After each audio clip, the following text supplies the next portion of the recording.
ça de la réunion plénière à 8h33. Ça fait-tu votre bonheur? J'aime mieux 32. Non, on va avec 32.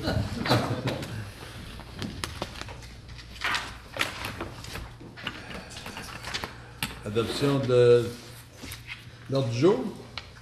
Monsieur le maire, j'aimerais demander que l'item 9.8 soit Est-ce qu'on peut lire l'adoption? L'ordre du jour soit adopté tel que présenté. OK. Secondé par M. Zan. J'aimerais qu'on retire l'item 9.8, le 10-year linear infrastructure plan, s'il vous plaît. Ils n'ont pas pris 9.18. 9.8, ça j'ai dit. 9.18. I heard 9.8, c'est Moi pour ça aussi, c'est pas j'ai grave. compris 9.1. Excuse-moi, Yvon. Excuse-moi aussi. On a demandé que ce soit retiré parce qu'il y a besoin de modifications avant d'être présenté au conseil. Juste seconde. OK. Tout le monde en faveur? Merci.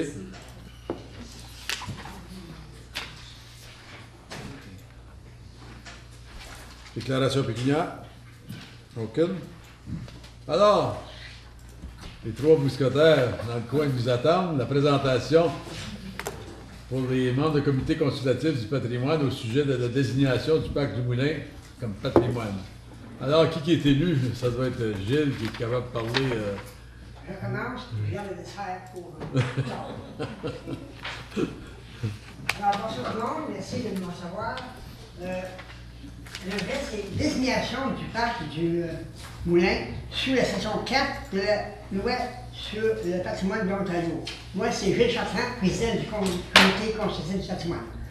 Alors voici, afin de protéger le site de la naissance de Rockland en 1868, pour nos relations actuelles et futures, la désignation du parc du patrimoine du Moulin est primordiale. Le village de Rockland est né sur ce site avec l'implantation des moulins assis de la compagnie William Cameron Edwards en 1868. Donc, ce site historique est le berceau de Rockland. Ce ne sont pas seulement trois vestiges qui subsistent, qui sont de l'importance,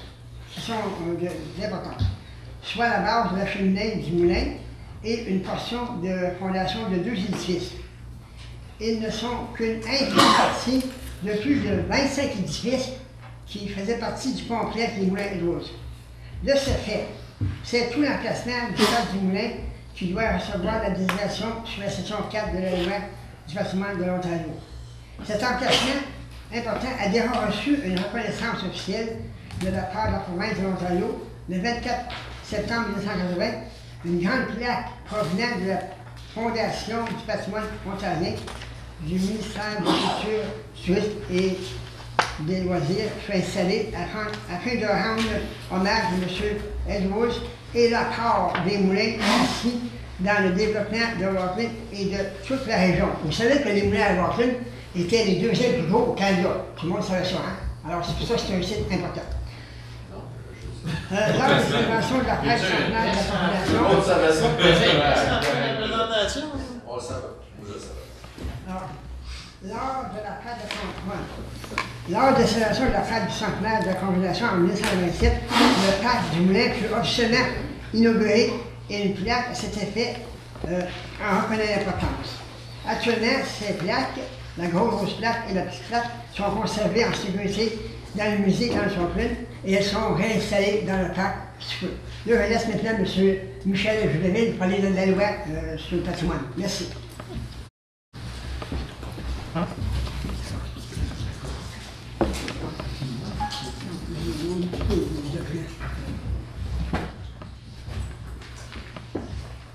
Alors bonsoir, Monsieur le maire, Madame la conseillère, Messieurs les conseillers, en particulier Monsieur Jean-Marc Lalonde, qui est le représentant du conseil municipal au comité consultatif du patrimoine et cher membre d'administration. Je voudrais vous parler aujourd'hui des vieilleries.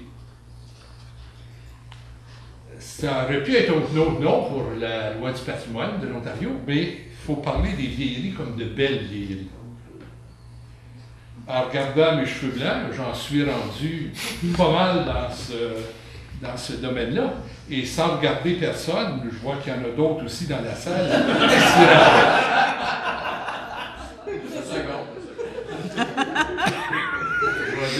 château à plusieurs rangs.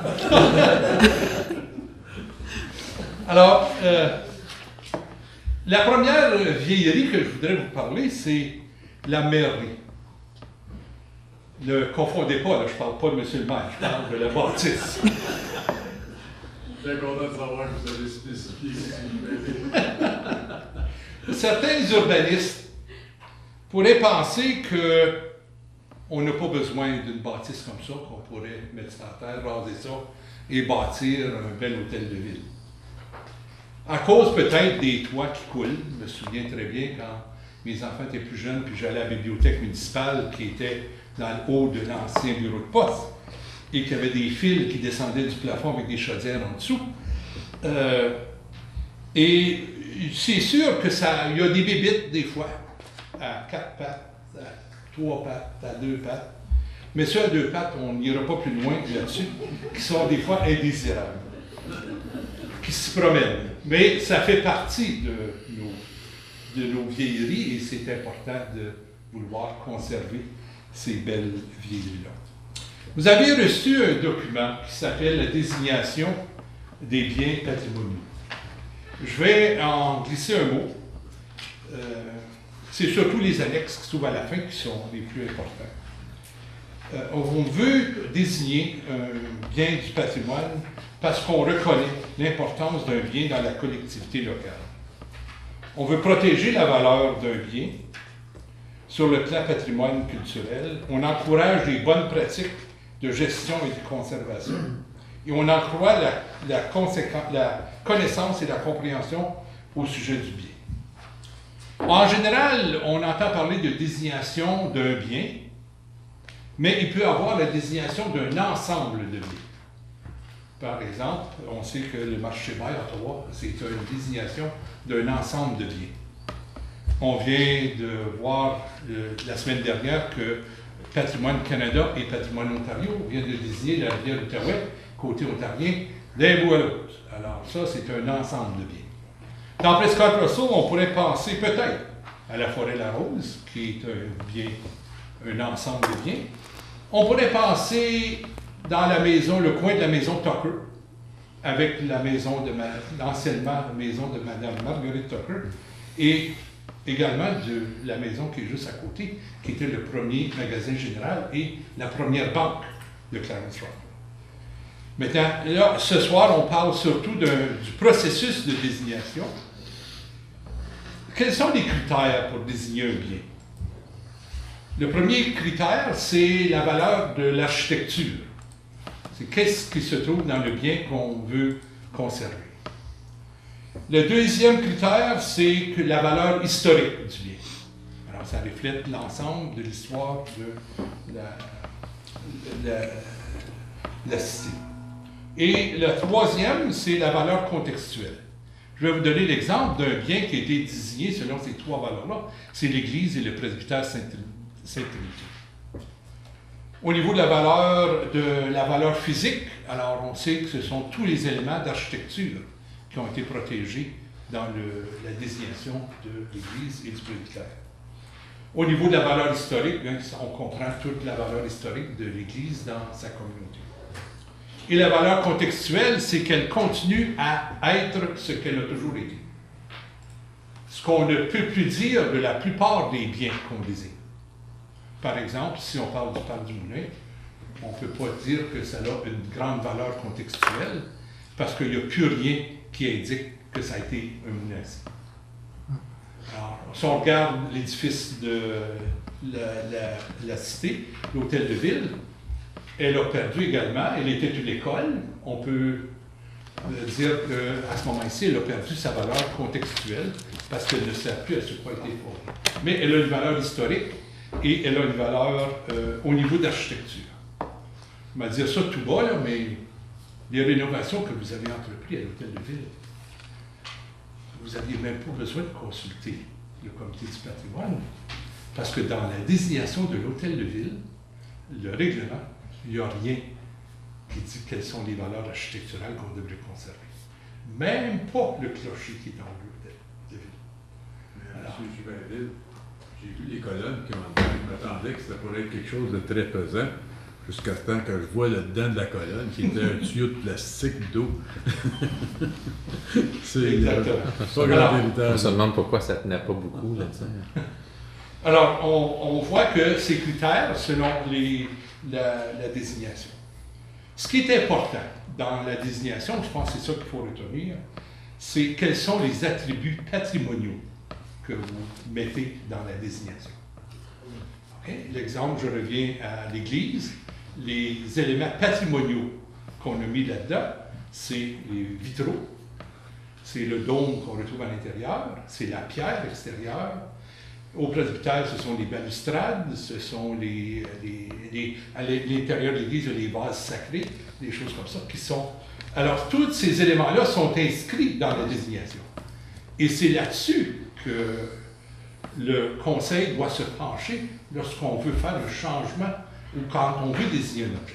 C'est ça qui est le clou de la désignation, c'est quels sont les attributs patrimoniaux.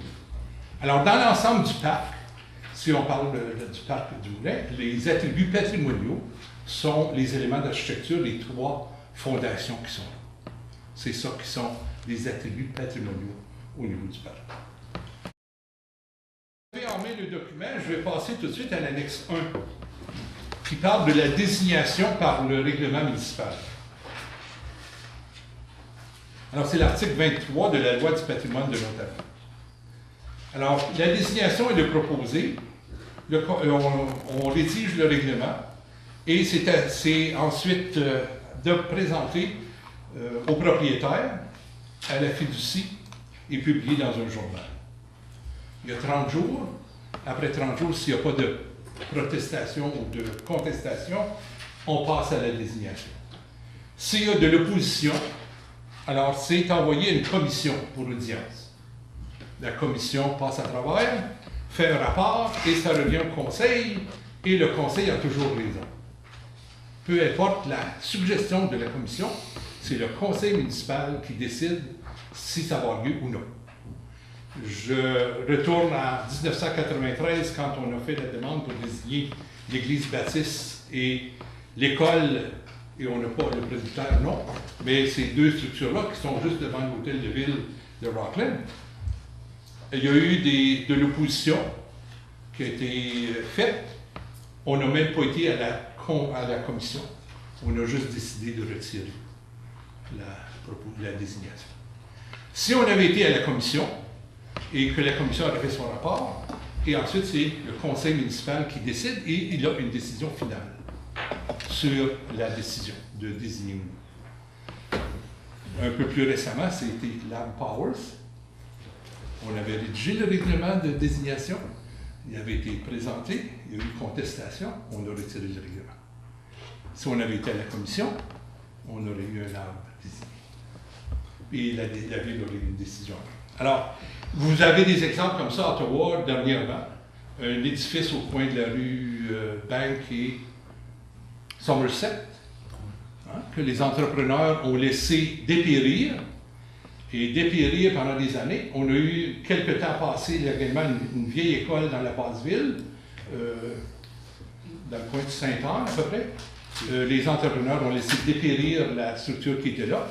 Et les entrepreneurs se disent, bien, on va acheter quelque chose pour peu cher, on va le laisser dépérir, et à un moment donné, on va demander un permis de démolition, on va enlever ça de là, et on va bâtir d'autres choses. Maintenant, sur ces 2 éléments-là, la Ville d'Ottawa a gagné, et les entrepreneurs ont dû refaire tout l'entretien de la structure qui était désignée.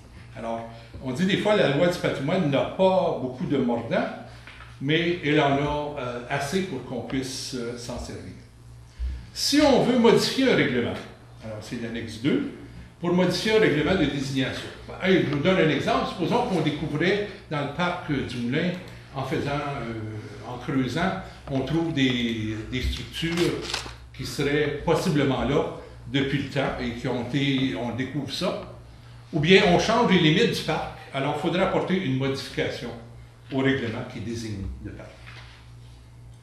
L'autre, c'est l'abrogation. Et encore là, je me dis, ça revient, c'est toujours le conseil municipal qui a la décision finale, même si ça passe devant une commission. On peut abroger le règlement de désignation. Bon, l'Église passe au feu, alors on abroge le règlement de désignation. Elle n'est plus utile d'avoir un règlement de désignation à ce niveau.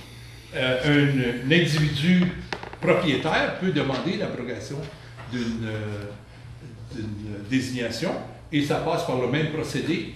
S'il y a opposition, on passe devant une commission et la commission fait son rapport, ça revient devant le conseil et le conseil a la décision finale. Le seul endroit où le conseil n'a pas la définition, la décision finale, c'est dans la démolition ou l'enlèvement d'une structure. Alors là, c'est le CAMO, la Commission des affaires municipales de l'Ontario, qui a la décision finale pour enlever une structure déjà faite. Alors voilà, je pense que ça faisait un petit bout de temps qu'on avait le goût de vous présenter ces éléments-là. Et je pense que le fait que vous avez ce soir à vous pencher sur une décision face au parc du blé, ça vous apporte des éclaircissements. Alors, je ne sais pas s'il y aurait des questions.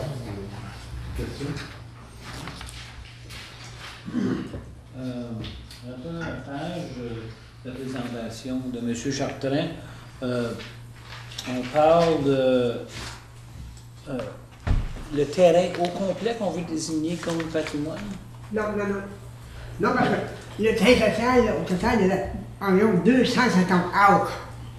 Là, ce qu'on vous désigne, c'est la partie la plus importante. Dans les documents que vous avez reçus, là, vous avez un schéma là, en couleur, là, puis ça donne une bonne idée de ce qu'on veut protéger. C'est où il y avait le gros moulin et la pompe à eau, c'est ça, tout ça qu'on veut protéger. Mais c'est l'ensemble du parc du moulin actuel. L'ensemble du parc du moulin actuel. Ouais. Disons, si je donne un exemple, disons que la municipalité voudrait construire un pavillon comme un bandstand là-dessus dans l'emplacement actuel du parc du Moulin. Est-ce qu'on pourrait après désignation? Aucun problème. Il n'y a aucun problème à vouloir mettre... Bon, enfin, vous allez vouloir le bâtir sur les structures, la pierre qui est là. Là, ça pourrait être un peu plus délicat, mais il n'y a aucun problème à ce que vous ayez le terrain de jeu qui est là. Il n'y a aucun problème à ce qu'il demeure là avec les structures qui sont là. Non, mais il est déjà là. Ah, oui, mais dans le futur, au niveau du développement du parc, il n'y a pas de problème à vouloir. Il ne faudrait juste pas toucher aux structures qui restent comme c'est là. Oui, c'est ça. Là, à ce moment-là, parce que ce sont les attributs patrimoniaux du parc. Ça, c'est ça, j'insiste là-dessus. Ces trois éléments-là, des anciennes structures, sont les attributs patrimoniaux du parc. Et c'est là-dessus, ça, c'est ce qui fait le clou de la désignation. Je suis souvent là. Monsieur le maire, je ne sais pas, on a voté à la réunion précédente, il y a environ 50 minutes, qu'on faisait une désignation des trois bases de cheminée et autres. Oui. Et non de toute la parc-là. Ça, c'est seulement une présentation. OK. Oui, monsieur Dallaire.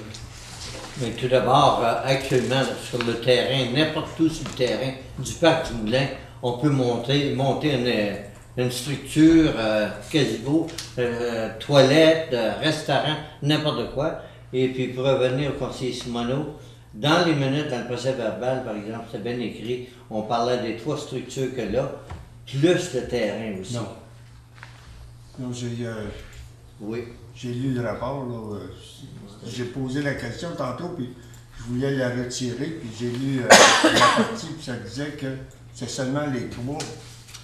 Le conseil a dit ça, les trois, mais je me rappelle, quand j'ai regardé le procès verbal de la réunion du comité du patrimoine, on parlait de tout le terrain. Au comité qu'on a eu, nous autres, qu'on a accepté les minutes. On a accepté une minute, mais on n'a pas passé dans les résolutions pour Non. tout le terrain. Non. Madame Moyette? Non. Oui, la recommandation qui a été, on est retourné voir l'enregistrement, Maryse et moi, pour s'assurer. La recommandation dans le rapport et puis la résolution qui est lue n'est pas la même. C'est vraiment le parc du Moulin que vous avez recommandé de donner un avis pour désigner. Ça n'empêche pas que le règlement n'est pas écrit encore. Comme monsieur a mentionné, il faut que le règlement soit rédigé et qu'il revienne devant le conseil. Donc, c'est à ce moment-là que tous les critères vont être établis. Bon. mais l'avis va être donné de la façon que ça a été voté, à moins que vous voulez la reconsidérer. De la façon que ça a été voté, c'est l'ensemble du parc du moulin. Est-ce que c'est ça qu'on veut? C'est notre résolution qui disait seulement que les trois édifices. Mais le procès verbal, comme Monique a dit, là. Oui, mais C'est ce qui a été lu. Ça ne nous empêche pas de faire des bâtisses, là. Suzanne? ça nous empêche. Non, Parce ça- que on n'a pas eu notre première réunion, mais on a un comité pour regarder à embellir, on peut dire, le parc du Moulin. Si on commence à faire ça, puis après ça, ça va... ouais, je suis perdu dans mes mots aujourd'hui. Je veux simplement que si le comité prend une décision, qu'une fois que c'est rendu reconnu patrimoine, qu'on n'aura pas des bâtons des roues à chaque fois qu'on veut changer quelque chose. Puis, si je me trompe, je m'excuse, mais je veux juste faire sûr qu'on ne commence pas un comité qui sera pas capable de rien faire. Oh, mais non, moi je vous assure que je reviens sur le fait que ce sont les attributs patrimoniaux qui vont être inscrits dans le règlement de désignation qui seront protégés. Ça veut dire qu'ils ne sont pas capables d'être touchés du tout ou juste pas enlevés ou changés, c'est ça.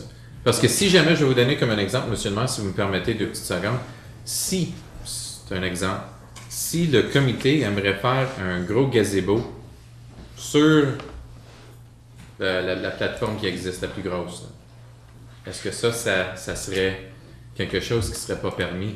On ne changerait pas la structure, mais on ne serait pas capable de rien faire. Comme c'est là, moi je reconnais l'aspect patrimoine là-dedans, mais c'est vraiment comme c'est là une place que tous les parents crient, débarquent de là. Vraiment, c'est rendu, on est rendu là. Si le comité préférait faire quelque chose avec, qui embellisserait le parc, je veux faire sûr qu'on ne serait pas pogné à dire « Je m'excuse, la plateforme reste telle qu'elle ». Mais je fais ajouter que si on veut ajouter quelque chose sur l'emplacement, Oui. pourvu qu'on n'endommage pas l'emplacement lui-même, on n'a pas rien contre ça. Parfait. Par Merci. contre, il peut y avoir des restrictions. des reconstructions. Mettons qu'une des plaques, là, elle commence à se désaggraver, elle est dangereuse. Là, on peut la réparer. Si on peut la réparer définitivement. Ok. Alors, même si elle est désignée, on peut quand même faire des modifications pour la réparer. Mais on ne Parfait. peut pas l'enlever, c'est ça. Là. Mais combien de roues qu'il va falloir sauter par-dessus pour avoir une permission pour faire quelque chose comme ça? Est-ce qu'il va y avoir des demandes à être faites pour, mettons, faire de l'amélioration? Est-ce qu'il va faire des demandes à quelque part ou c'est le conseil qui décide? Bon, le conseil peut décider des choses à ce niveau-là. OK. Dans le sens que si on respecte les attributs patrimoniaux du parc, alors il n'y a pas de problème à vouloir faire des modifications. Et on n'a pas besoin de revenir. Je suis heureux avec votre réponse. Merci beaucoup. Monsieur Levert? En d'autres mots, si on décidait d'incorporer les structures dans une rénovation au parc du Moulin, on pourrait faire ça. Il pourrait être facilement incorporé dans une rénovation. Oui, oui. D'abord que Oui, la c'est une nouvelle structure structure. garde son caractère. C'est ça. Est-ce que, puis là, ben, comme de raison, la structure, on doit la voir. C'est pour ça Oui. qu'on la préserve. On va donner un exemple. Il y a des endroits qu'un édifice historique a brûlé. Ils ont gardé la façade, puis ils ont rebâti d'autres bâtisses en gardant la façade. Ça se fait encore. Alors, eux, ils ont gardé les attributs patrimoniaux. Ils ont gardé, mais ils ont ajouté à ça. Fait que la loi permet ça.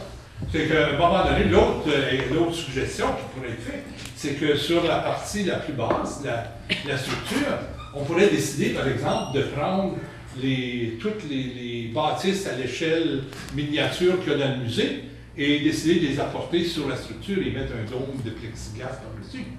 Alors ça, on veut dire, on est en train de redonner au parc le sens qu'il avait à l'origine. Vous avez été obligé de demander à la commission, M. Chantrel. Pour avoir les ce qu'il y a dans le musée. Mais lorsque le règlement est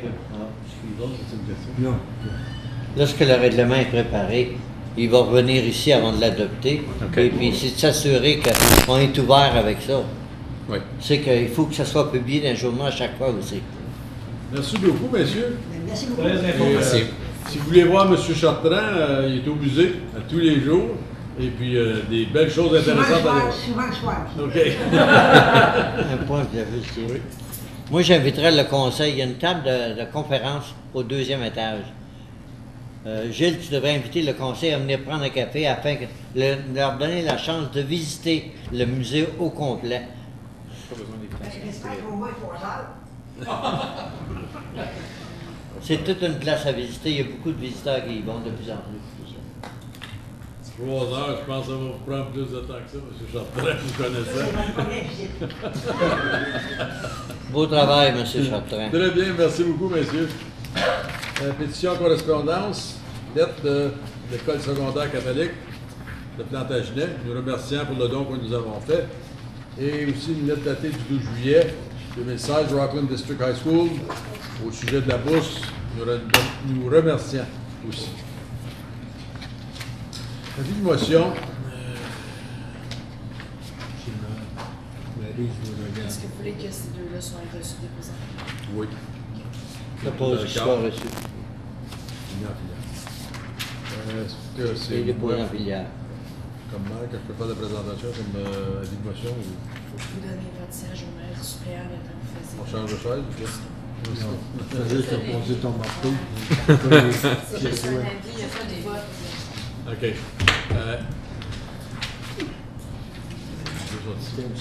Demande d'amender le règlement pour le feu à ciel ouvert. 6.1. Il soit résolu que le conseil municipal mandate l'administration à préparer un règlement pour modifier le règlement 2015-178 au sujet des feux à ciel ouvert afin d'établir une interdiction de faire brûler les débris résultant de coupes à blanc tels que troncs d'arbres et racines. Étant donné que ça ne brûle pas, c'est mélangé avec la terre, ça boucane pour des jours de temps et causant des mal de tête. Donc là, Il y a un secondaire. M. Zan, secondé par M. Zan. Discussion, question. Oui, monsieur. Si on ne peut pas les brûler, on ne peut pas les enterrer, on prévoit de faire quoi avec ça? Vous pouvez les amener au dépotoir, ça va être tout accepté sans frais. Ou même, vous pouvez amener un déchiqueteur pour en faire du compost sur le terrain même. Quelque chose qui est très... Puis même les restants de bois et tout, on peut faire des écopots. Il y a des compagnies qui cherchent pour ça. Ça peut être vendu.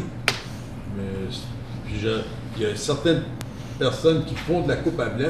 Après qu'ils ont fini, là, il ne reste rien. Tandis qu'il y en a d'autres, là, je vais vous promener, puis ce qui fait le plus peur, là, c'est qu'on en a dans le coin de Saint-Pascal. On en a 2 surtout. Il y a des méchants tas, là, je ne sais pas comment ils vont s'arranger pour faire ça, là, mais s'ils se mettent à brûler ça, là, préparez-vous, on va tous manger de la boucane. Je peux vous garantir ça. Donc, c'est une des raisons pourquoi j'ai amené ça, parce qu'on va en avoir d'autres avec le temps aussi. Ça peut être amené. Il y a des moyens de le faire, puis il y en a des contracteurs qui le font très bien. C'est juste pour interdire ceux qui ne le font pas comme ça. M. Grimard. Je trouve l'idée est très valable. Maintenant, comment on va faire pour mettre en pratique, par exemple, qu'est-ce qu'on définit une coupe à blanc? Est-ce que ça va être Un défini? certain montant d'encre. Ben, c'est ça. Puis l'autre côté, c'est quelqu'un qui commence à brûler. Comment on fait pour dire, ben là, tu as dépassé, ou je sais pas, là, c'est un petit peu comment que la réglementation va être faite, mais j'aime l'idée maintenant la mise en pratique. Je crois que M. Grimard, si on regarde la partie de terrain qui a été défrichée, on devrait être capable d'établir la surface. Puis que dans le règlement, qu'on dise n'importe quel terrain au-dessus d'un arbre, un autre qui ou 2 arbres ou 1 hectare. Si on enlève un certain. J'essaie juste de clarifier. Si on enlève un pourcentage d'un boisé, c'est constitué comme une coupe à blanc, ou si Non, on a un fermier qui décide d'enlever 3-4 arbres, parce que ça, c'est une coupe à blanc? Non, je dirais surface. OK. Fait qu'on va avoir une proposition avec un genre de pourcentage. Ou de surface, une surface OK. défrichée. OK. Donc, M. le maire, on demanderait à l'administration de préparer. Excusez. C'est ça? Juste pour clarifier, parce que je croyais que c'est vraiment le problème, c'est de brûler les troncs d'arbres, pas nécessairement le coupe à blanc. C'est parce qu'on avait déjà discuté qu'on allait avoir une autre résolution qui s'en venait peut-être avec un coupe à blanc, contre les coupes à blanc. Non, moi, je ne suis pas contre les coupes à blanc. Il y a des manières de Non, faire des coupes. Mais ça, c'est seulement pour le brûlage. Ça, c'est seulement pour le brûlage. OK. Je voulais juste clarifier parce Non, que... mais. Donc, une personne qui coupe un arbre va pouvoir le brûler. C'est ce qu'on. Mais. S'il y a Il va un donc fermier falloir avoir dans- un règlement qui définit qu'est-ce qui est une coupe à blanc aussi, parce que Une coupe à blanc, c'est de couper toute une forêt. si on peut, on a rien qu'à mettre Si on coupe minimum 50%, d'ancrage. un minimum de surface Ok. défrichée. Je trouve que C'est c'est. la- C'est Ça va être quelque chose qui va être difficile à mettre en application. M. Grimard, si vous descendez baseline, Non. allez voir qu'est-ce que je veux dire. Monsieur Ah, Desjardins, s'il vous plaît, on a déjà 2 là, on a table.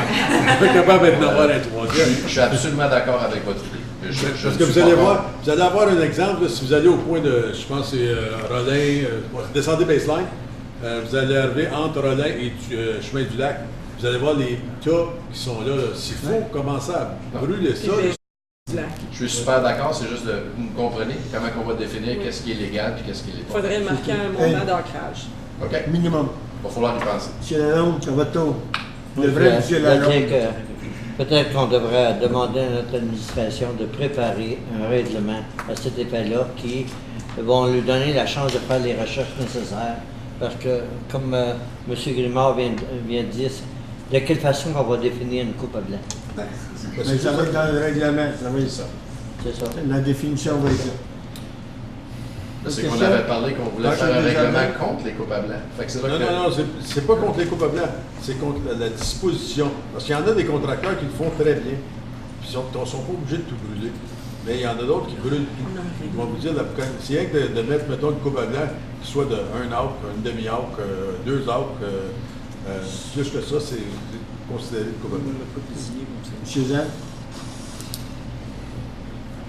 Je sais que vous disiez que vous n'êtes pas contre les coupes à blanc, mais on avait discuté auparavant que oui, c'était excessif, les coupes à blanc qui se passaient même à Saint-Pascal, même ici. Oui. Alors, je comprends ce que tout le monde veut dire, mais je ne sais pas si on se comprend tous vraiment.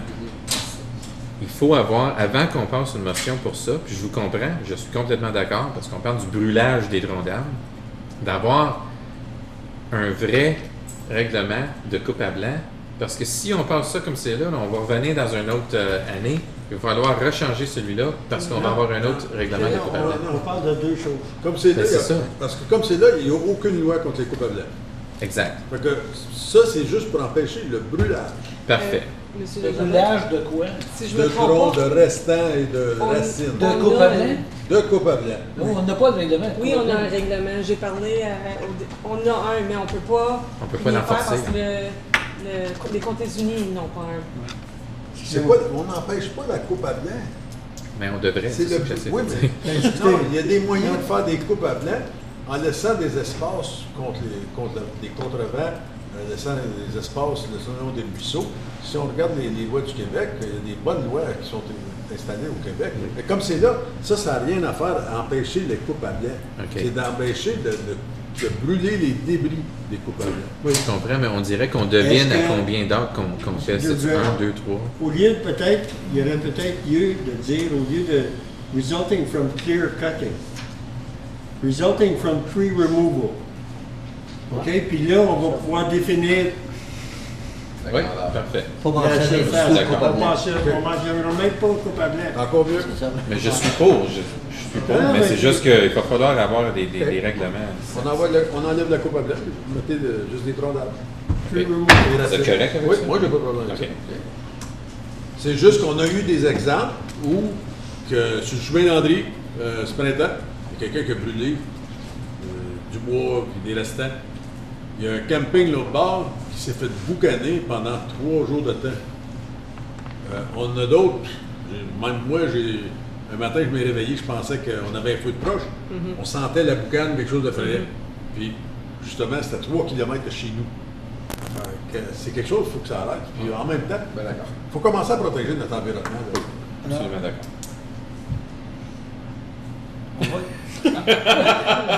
La première fois que je fais ça. J'ai regardé là devant. Là, tu viens de péter sa bagnole. Donc, est-ce que vous voulez faire une modification de votre animation? Oui, juste enlever coupe à blanc. Ok, parfait, merci. De la coupe de bois. Madame Simon, Oui, madame, voilà. Juste clarifier, là, la procédure, c'est un avis de motion. Cette résolution de membre-là va revenir à la régulière. Vous allez pouvoir voter sur la résolution. Une fois que c'est voté, l'administration va préparer le règlement. Ça va vous revenir avec tous les détails et les définitions. Parfait. c'est ce qu'on appelle Super. on peut juste obstiner. là. Tu vas voter là-dessus. Non, il ne faut pas voter là-dessus. À vous, M. le maire. Il y a des questions? Est-ce qu'il y a quelqu'un qui a des questions? OK. Rapport des comptes unis de Presque Rassoul, bien, il n'y a pas grand rapport parce qu'on n'a pas eu de réunion au mois de juillet non plus. Juste une chose, pour le compte unis, la semaine prochaine, on va être émo et non beau parce que je me fais rire. Et puis, on a l'idée de rencontrer encore le ministre Del Duca. Je vois qu'il nous connaît comme c'est là, mais. Et puis, demander encore des instructions pour la 17, surtout pour la partie qu'il y a eu au Cananos. Et demain, on a une autre rencontre à la ville d'Ottawa. Je crois que vous avez tous été invités. C'est demain après-midi à 1h. C'est les contracteurs et tout qui se rencontrent pour aller de l'avant et mettre de la pression pour avoir la 17 en 4 lignes. Rapport des comités. Oui, Une question là-dessus. Est-ce que la ville a dans l'intention de contribuer financièrement? Parce que je m'imagine que demain... La ville d'Ottawa ou... Non, la ville de Clarence-Thornton, parce que demain, la ville de Clarence-Thornton. les rumeurs que j'ai entendues, c'est que l'ABS veut nous rencontrer pour essayer de distribuer les dépenses. La ville n'a aucune intention, moi j'ai aucune intention d'offrir de l'argent pour ça. Je crois que le temps tout seul qu'on a mis dans ce projet-là, c'est une bonne contribution. On a rencontré la ville d'Ottawa, on a rencontré les ministres, on a rencontré le ministre du Transport, on en rencontre encore la semaine prochaine. Je pense que le temps qu'on met là, c'est notre contribution. C'est parfait. Okay. Je vous remercie beaucoup. Demain, M. le maire, c'est juste la rencontre avec Ottawa. Ça n'a rien à faire avec la 17, c'est la 174. 174. C'est rien à faire avec la 17. Pour faire suite à notre discussion d'avant, je sais que vous aviez dit, quand on avait commencé à parler de coupe à blanc, ces choses-là, que c'était un item que vous étiez pour amener au Comté unis pour discussion. Oui. Est-ce qu'il y a eu des débuts de discussion à cet effet-là ou rien encore? Pas rien comme c'est là. Il y a des maires qui sont totalement contre. Okay, ça va être une discussion qui va durer un peu plus longtemps. Là. Parce que je sais qu'il y a des maires dans certaines régions qui ne veulent rien savoir. Mais je pense qu'il y a une autre loi que M. Prévost est prêt à sortir et qui va nous donner des détails dans plus tard. Parce que comme vous l'avez si bien dit, M. le maire, il faut commencer à protéger notre environnement. Oui. Mais c'est pas rien d'effrayant de faire des coupes à blanc. C'est de laisser des brises-vents, laisser des arbres alentour des ruisseaux. Comme c'est là, ils coupent tout. Et puis, il faut protéger les ruisseaux parce que ça réchauffe les eaux, ça fait tout. Quoi qu'on n'a pas grand eau dans les ruisseaux, c'est ainsi. Là, ça fait le tour, c'est parce qu'on manque d'arbres. Et puis, il ne faut pas oublier que la forêt de la Rose a été plantée à cause que tous les arbres avaient été coupés. C'est devenu un désert, le vent ramassait le sable, puis c'est pour ça que la forêt de la Rose a été commencée. Notre mémoire est courte là-dedans, je pense. Pardon? Notre mémoire est courte. Oui.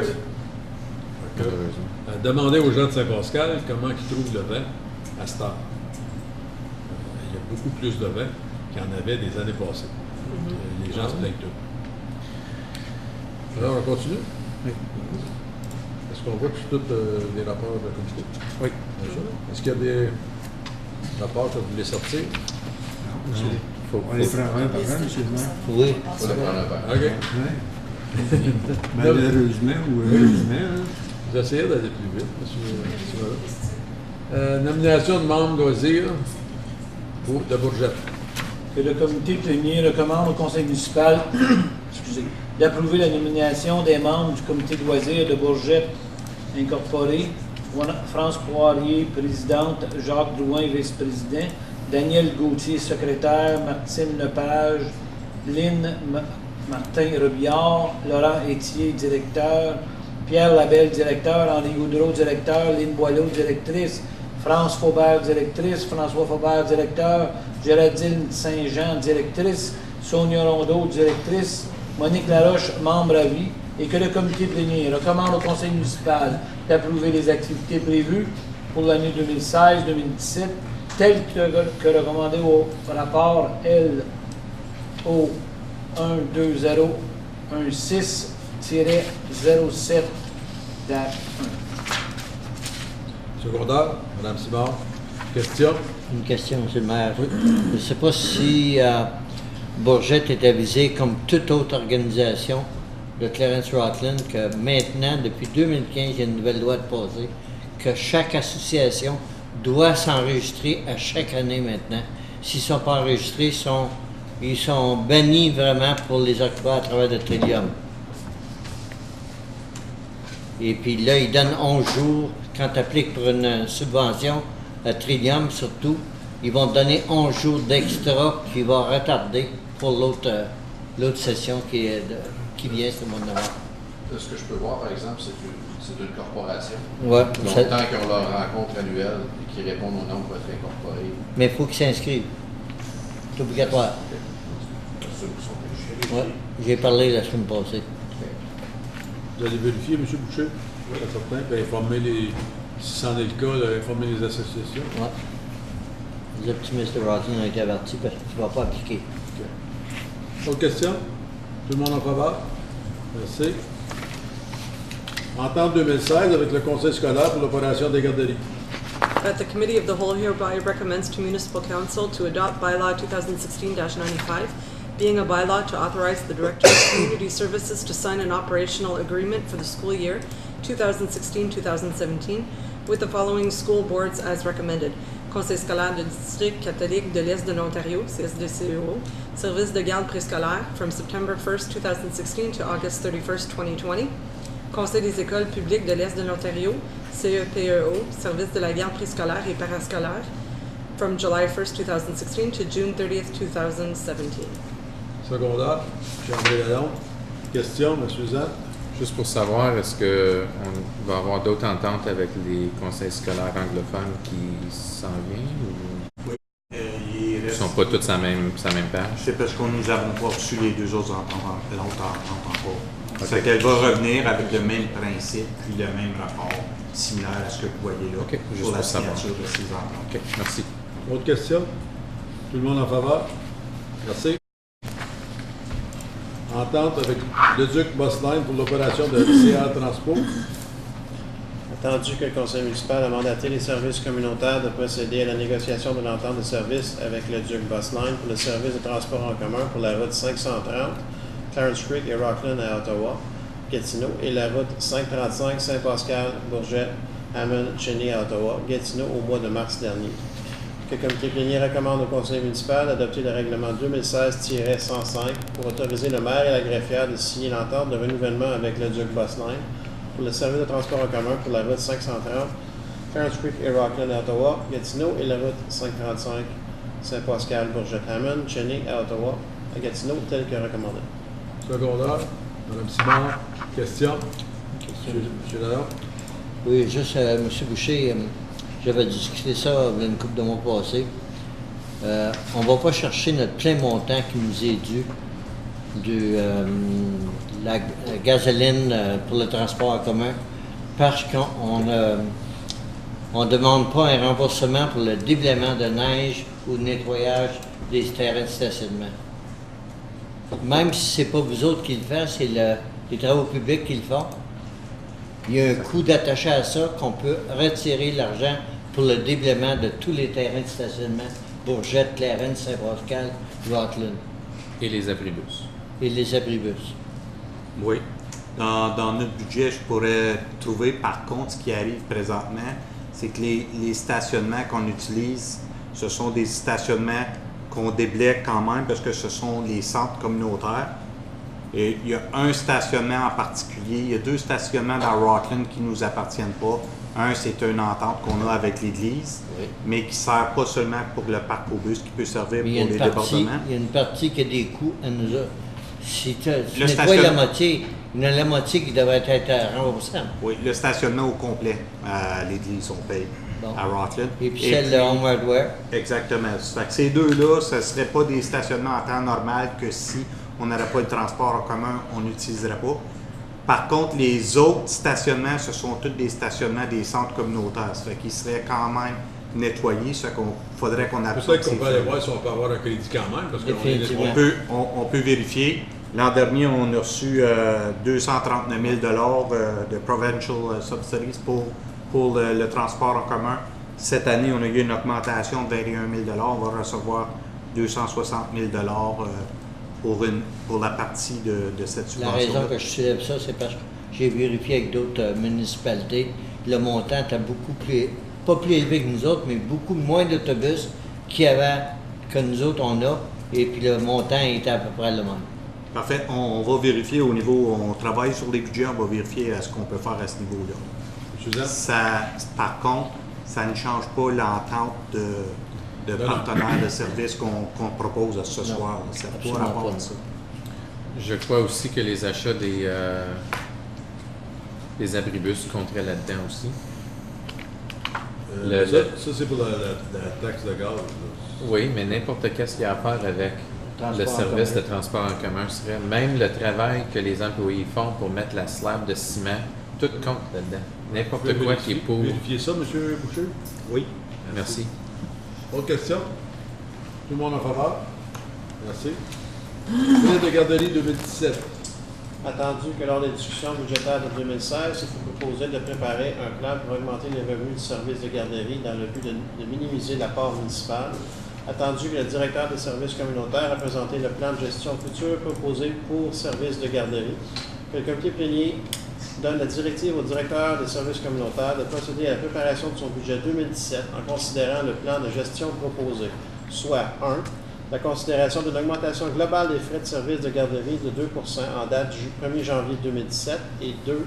La considération que les services parascolaires, avant-midi et après-midi, soient regroupés afin d'offrir qu'une option de facturation. Secondaire. Madame Simard, question. Monsieur Dan. J'aimerais parler premièrement en deux parties. Monsieur Boucher, premièrement, merci d'avoir incorporé l'option que j'avais demandée. J'étais juste option 3, qui n'était pas mentionnée dans le règlement, mais je voulais voir qu'est-ce que ça donnait quand même.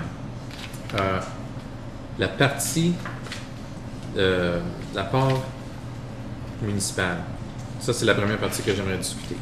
Parce que je crois qu'on avait dit que le service de garderie n'aurait aucune subvention de la ville. Est-ce que je me trompe? Est-ce qu'on avait dit... On a un petit pourcentage, mais pas beaucoup. Un petit, mais le but était... Si je ne me trompe pas. Le but était de réduire l'apport municipal que vous avez accordé pour cette année de 126 000 $, d'amener ça à zéro. À zéro. J'aimerais parler, premièrement, de ça, parce que si on commence à aller dans ce voie-là, je me demande pourquoi que les garderies devraient avoir une part municipale de zéro, mais les autobus, les arénas et la bibliothèque ont des parts municipales. Je pense que sont tous traités de la même façon ou sont pas... Vous comprenez ce que je veux dire? Oui. Je m'excuse, je ne sais pas ce que j'ai à soir, j'ai de la misère à parler. L'excitement de la Coupe Stanley. Ouais, c'est parce que je ne l'ai pas touché. Pas vraiment un excitement. Mais, alors ça, c'est une partie. Peut-être que c'est pas ce soir que c'est le meilleur temps d'en parler, mais on va en revenir. Deuxièmement, je regarde à la page 10 de votre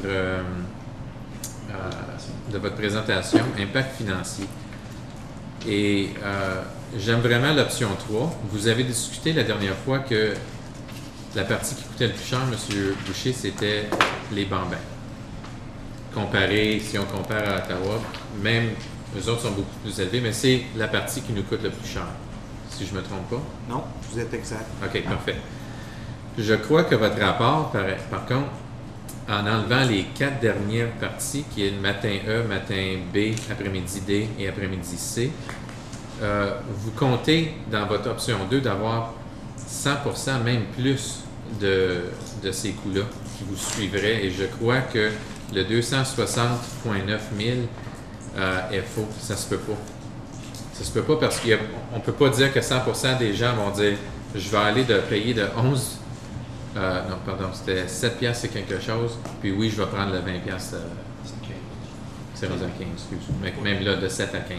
Alors, je crois que votre 260 000 n'est pas vraiment un chiffre qui reflète vraiment la réalité. Moi, je suis pour l'option 4. On garde toutes les services. L'option 3, pardon. On garde les services parce qu'on offre à la municipalité un service de garde avec beaucoup plus d'options. Puis si la partie qui cause le plus de mal de tête, c'est la facturation, on devrait regarder une manière d'envoyer les factures par courriel, moderniser le système présentement, parce que je sais qu'on avait parlé à une couple de reprises. Ça coûte pas cher. Moi, je sais que quand mes enfants étaient à la garderie, je recevais 2 lettres, 2 factures. Il aurait pu mettre ça dans la même enveloppe, mais ça coûtait plus de temps. Après ça, on recevait 2 états de compte.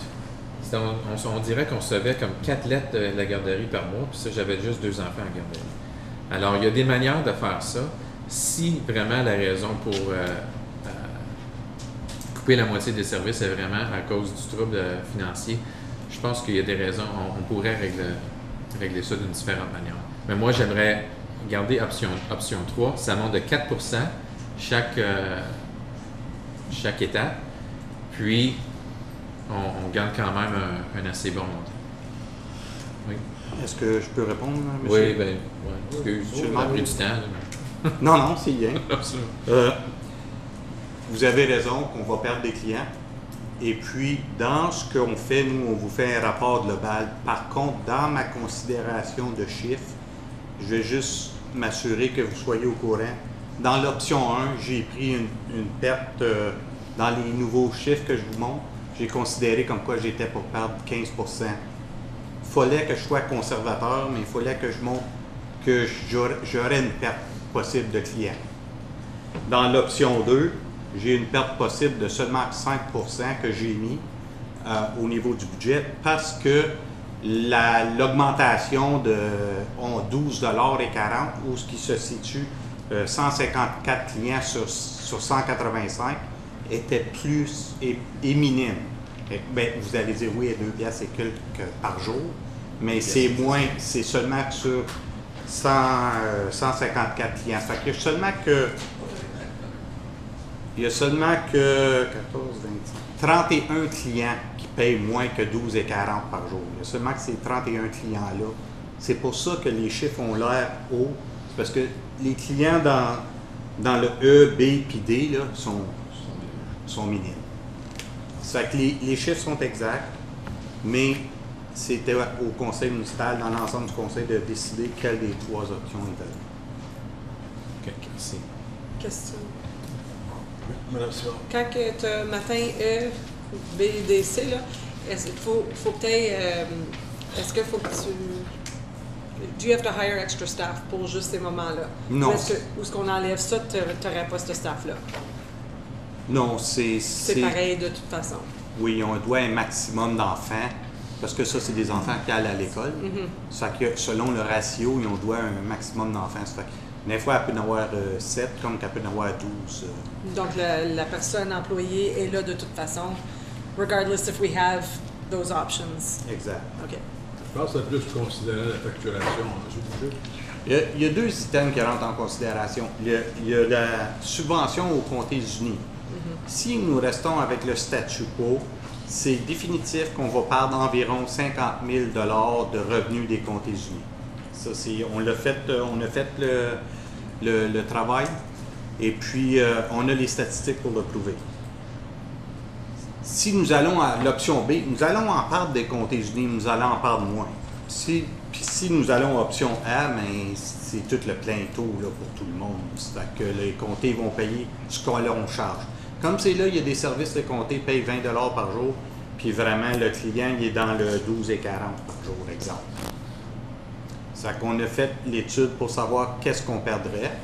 C'est qu'on a un montant de 126 000 $ que vous avez donné One Shot Deal l'année passée, que je devais dealer avec cette année, plus de 50 000 $ potentiels de perte. Fait qu'on parle de 176 000 $ en partant là, que j'ai à combler. Ou que le conseil le comble à l'intérieur de son budget global de la ville.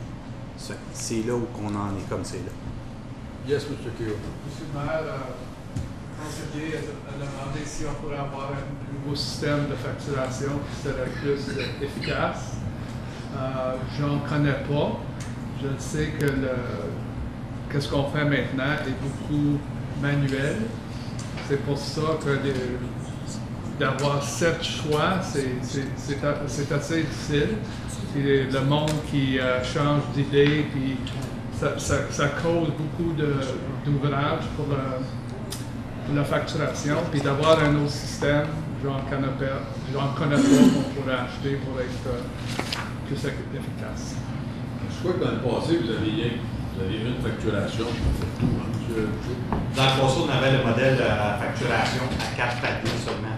Comme le AM, le PM et tout ça, il est venu lorsque le conseil a accepté de prendre la dernière garderie qui était à Rockland. Puis c'est à ce moment-là qu'ils ont changé les méthodes de facturation. Parce qu'eux offraient ça. Fait qu'ils ont dit, si on l'offre là, on va l'offrir à... L'autre méthode, c'était la méthode qu'on avait avant de prendre la dernière garderie. L'option A que je propose, c'était la méthode existante. Option B, c'est la méthode existante, mais avec un autre palier pour ceux qui prennent seulement KM et PM. Puis l'option 3, mais c'est l'option actuelle. Avec plus 4 %. Alors, on monte quand même. Exact. Moi, j'aime l'option 3. Ça garde les services, ça garde la flexibilité des parents, parce que souvent, on a des parents qui ne sont pas nécessairement, ne travaillent pas du 8 à 4. Et ça l'aide. On monte de 4 %, alors ça montre aussi qu'on cherche à avoir un peu plus d'argent. Moi, je voterais pour option 3. Qui est en faveur de voter pour option 3? J'aime beaucoup le rapport, ça nous donne au moins 3 options, ça c'est excellent. De ce que vous nous recommandez, vous nous dites que en chargeant un taux fixe qui vienne le matin au soir à 15 $, donc en éliminant les options E, B, D et C, on va accumuler un surplus où on va faire un revenu additionnel de 260 000. Et si on garde le parascolaire à l'option 2, on fait un revenu, en éliminant quand même les options, on fait un revenu additionnel de 184 000. Exact. Et on a en ce moment un manque à gagner de l'an passé, si on garde le même, de 136 000. Si on ne bouge pas, vous dites qu'on va faire une baisse de 50 000 à peu près des comptes unis. Exact. Plus le 126 000 de l'an dernier que vous avez donné. Donc, si on garde l'option 3, on couvre le manque à gagner, mais on perd des comptes. Parce que je vois le 156 000. On va couvrir ce que la Ville devrait contribuer, mais on risque de perdre quand même une contribution des comptes. Environ 50 000 $. Puis on affecte la catégorie parascolaire de 2 % d'augmentation de plus qu'avec l'option 1 et l'option 2. Ouais. Fait qu'on affecte beaucoup plus de clients que si on va avec l'option 1, qui est uniquement, on affecte une trentaine de clients potentiels qui vont passer de 8 à 15 à peu près. Ouais. Plus on augmente les autres proportionnellement à 4 %, 2 %. Moi, je trouve que l'option 1 est meilleure, juste parce qu'on rationalise un peu le... Ouais. Parce qu'on a déjà fait l'année dernière, c'était quoi l'augmentation qu'on leur a donnée à tout le monde? C'était 3? C'était 2. Le département recommandait, on était agressif l'an dernier, si je ne me trompe pas, on était environ à 8 % pour les bancs à bain, tout ça. Puis vous nous avez fait réduire jusqu'à... C'est-tu 2 ou 3? Je suis pas mal certaine que c'est 2. Je pense que c'était 2. Il faudrait que je vérifie. Et c'est ça, le surplus a été utilisé l'année passée, 126 des réserves. Non, ça je comprends ça, mais c'est quoi le pourcentage qu'on a demandé de plus aux clients? Je pense que c'est 2 % si je ne me trompe pas. Par contre... Parce que là, c'est ça, fait que là, on demande à certains groupes de payer 6 % en 2 ans, c'est quand même... C'est quand même significatif. Ben, également, Si on a des comparaisons, par exemple, aussi, il y a des comparaisons qui démontrent comme quoi on est super. Ça, je ne discute pas des... Non, je trouve juste qu'on va perdre des gens, les gars qui payent, la famille qui paye 7,25 va monter à 15, bien ça. Mais on a une trentaine. Ouais, je sais, je suis d'accord. Puis au moins là, tu offres quand même une option. Ou est-ce que si tu vas à option 1, ils n'ont plus d'option. Ils n'ont plus de avant ou après. Tant que moi j'aime mieux option 2, parce que ça donne quand même... C'est un happy medium là, entre les deux. Option 2 ou option 3? Option 2. Option 2, meilleure. Regarde le AMPM. OK, ben moi, je suis prêt à aller avec option 2 si c'est la... Si vous voulez faire un tour de table. Oui.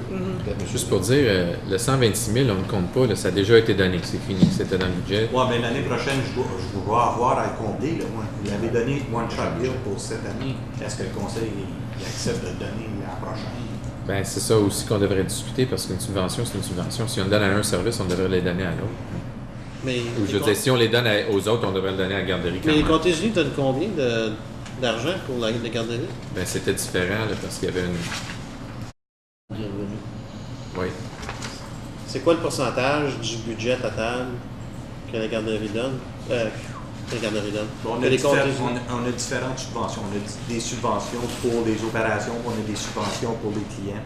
Je pense que si je ne me trompe pas, je n'ai pas les chiffres avec moi, mais c'est au-delà de 800 000 C'est payé les taxes des résidents aussi. Oui. Les subventions. Puis, tout est. C'est une subvention. C'est une subvention qui est offerte par les citoyens de Prescott Russell, incluant Clarence Rockland. Exactement. Et la province. Il ne faut pas oublier que les contingents qui retournent à Cité, c'est des fonds de la province aussi. C'est eux qui sont le palier entre les deux. Moi, je serais prêt à aller pour option 2. Est-ce qu'on fait un tour de table? Je trouve d'éliminer les services qu'on a comme c'est là, ça serait pas une bonne décision. Moi, je serais prêt à la option 2. Merci. M. Lalonde, allez-vous pour une option 2? On est avec 2. M. Zan? 3. M. Levert? Option 2. M.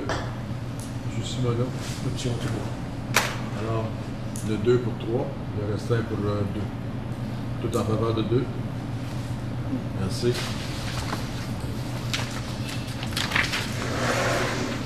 J'aurais une question, M. le maire. Oui. J'ai vu que le gouvernement il vient d'apporter une nouvelle loi qui va être effective le 1er janvier 2017. Est-ce que nous à Rockland, Clarence Rockland, est-ce qu'on avait des frais pour être ajouter une personne sur la liste d'attente? Est-ce qu'on a des frais?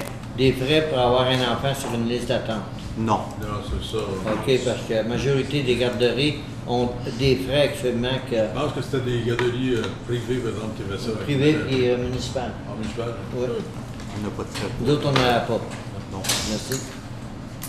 Programme d'amélioration salariale pour les garderies. Que le comité plénier recommande au conseil municipal d'adopter le règlement 2016-104 pour autoriser le directeur des services communautaires à signer l'entente de chaque garderie municipale avec les contingents de Prescott Russell afin de participer au programme des fonds de l'amélioration salariale offerts par la province et gérés par les contingents de Prescott Russell pour le service de garderie tel que recommandé. Secondaire, Mme Simard. Question, M. Lalonde? Question. De quelle façon allons-nous être affectés financièrement avec ça? C'est que les employés qui font 26 et 27 et moins ont le droit à 2 de l'heure de plus 17,5 de bénéfices. Oui. Nous, la demande est faite auprès des contingénistes. Fait que c'est un programme de la province qui est remis aux contingénistes pour débourser dans les garderies de la région, au travers de l'Ontario aussi. Ça avait été annoncé l'année passée, mais est-ce que... L'année passée aussi, on a eu 120 quelques mille dollars des contingénistes. Par contre, tous ces sommes-là doivent être distribuées aux employés qui font moins de 26 et quelques dollars. Ça fait que c'est calculé au prorata de leur salaire. Ça fait que si l'employé fait 25 et 50, mais il a juste droit à un montant de 50 quelques cents de l'heure qu'il a travaillé durant son année. Ça fait que le maximum que tu pouvais avoir l'an dernier, c'était 1 $. Ça fait que si je ne me trompe pas, on a reçu 128 000 $ environ. Et puis ça, été retourné aux employés. Ça fait que c'est aucun argent dans les fonds municipaux, c'est des argents pour encourager les éducatrices à poursuivre dans le domaine. Mais est-ce que c'est seulement pour un an? Est-ce qu'on va être pris à continuer à payer ce salaire-là après, pour 2018? Non, ces déboursés-là, c'est pas nous qui les assumons, c'est le palier gouvernemental. Ben, c'est les contingénistes qui nous remettent les fonds pour ça. Le salaire de l'employé ne change pas. Si l'employé faisait 24 $ de l'heure, puis ils ont $1 de l'heure de subvention, son salaire à l'employé est encore 24 $ de l'heure. La subvention, c'est juste un surplus de son salaire pour augmenter la masse salariale des...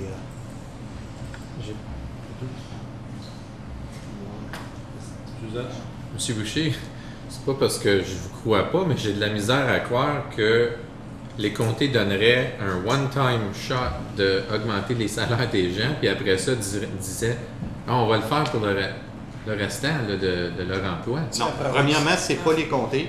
Les comtés Okay, gèrent l'argent. Pardon, la province. On va dire la province. Oui, c'est un système au travers de la province. Puis eux autres garantissent l'année passée, c'était la première, ils l'ont fait pour une première année. Là, ils ont annoncé 2 autres années de cette subvention-là.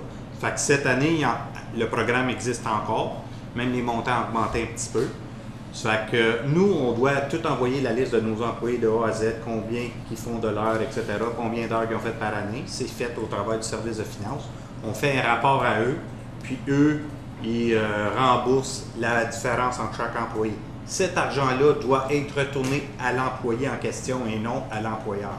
Fait que oui, on distribue cet argent-là à ces employés-là. Okay. Par contre, ce n'est pas de l'argent qui revient dans nos coffres pour nos opérations. Non, ce sont de l'argent pour les opérations d'employés. OK, je comprends. Merci beaucoup. Vous avez le droit de partager cette information-là avec...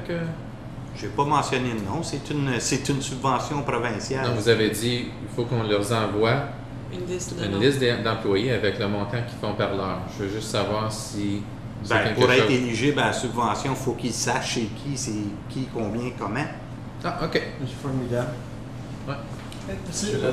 Je reviens là. C'est que, qui veut dire dans 2 ans d'ici, ne prenez pas en considération l'augmentation salariale qui va venir de la municipalité. Les employés peuvent avoir 2 $ de l'heure de moins sur leur salaire. Exactement. Parce que c'est pas une augmentation salariale qu'on leur donne, c'est un increment suffit qu'on a cette subvention-là. Puis le 1819 $, ça vient-il à la municipalité ou on sait les compter? Pardon? Il y a un montant de 1819,67 pour les fonds administratifs dans le but de favoriser la mise en œuvre de l'amélioration salariale. C'est qui va avoir l'argent? Le fonds administratif, c'est la ville qui administre les... Par contre, les autres qui vont recevoir ça? Je crois que oui. Par contre, je vais vérifier. C'est la première... Pierre, est-ce que les employés qui sont assujettis à cette ce bonus-là, si tu veux l'appeler de même, est-ce qu'ils sont au courant d'une année à l'autre, ça peut pas arriver? Puis c'est pas parce qu'une année, tu en as eu un bonus que l'année prochaine, tu vas en avoir un. Est-ce qu'il y a une certaine communication qui a été faite avec les employés pour ça? Cette année, c'était la première année du transfert. Par contre, on l'a expliqué, ils sont au courant que c'est une subvention. Okay. Et puis, cette année, ils ont reçu le montant. Puis là, il faut appliquer pour l'année en cours qui est 2016. Mais ils sont au courant que c'est pas un given que chaque année, tu vas avoir un bonus? Non. Comme c'est là, ils l'ont annoncé encore pour une autre année. Et puis nous, notre rapport, il faut le faire par la fin de l'année pour qu'ils nous remettent les fonds qui est redistribué aux employés. Parfait.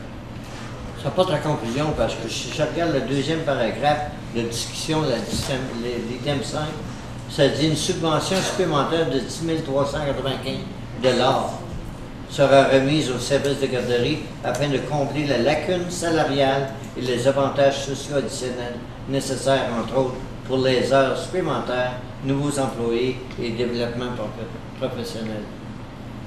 Je pense qu'à l'intérieur de ça, il y a une composante pour le développement des employés, mais je dois vérifier pour vous revenir avec ça. En grande ligne, là, ce rapport-là, ces sommes que le Conseil, les sommes que nous allons recevoir des comtés unis ne peuvent pas aller pour nos opérations, peuvent seulement qu'aller pour les employés éligibles à la subvention. Donc, une bonne partie de ça, c'est les comtés, c'est pas nous autres. C'est les comtés qui gèrent des argents de la province. L'administration. L'administration, il faudrait vérifier si c'est nous autres qui l'ont, mais je suis certain que le comté prend sa part. C'est 12 000 $ de l'administration. Non, ça se peut. Je vois bien avec ça. Tout le monde en faveur? Merci.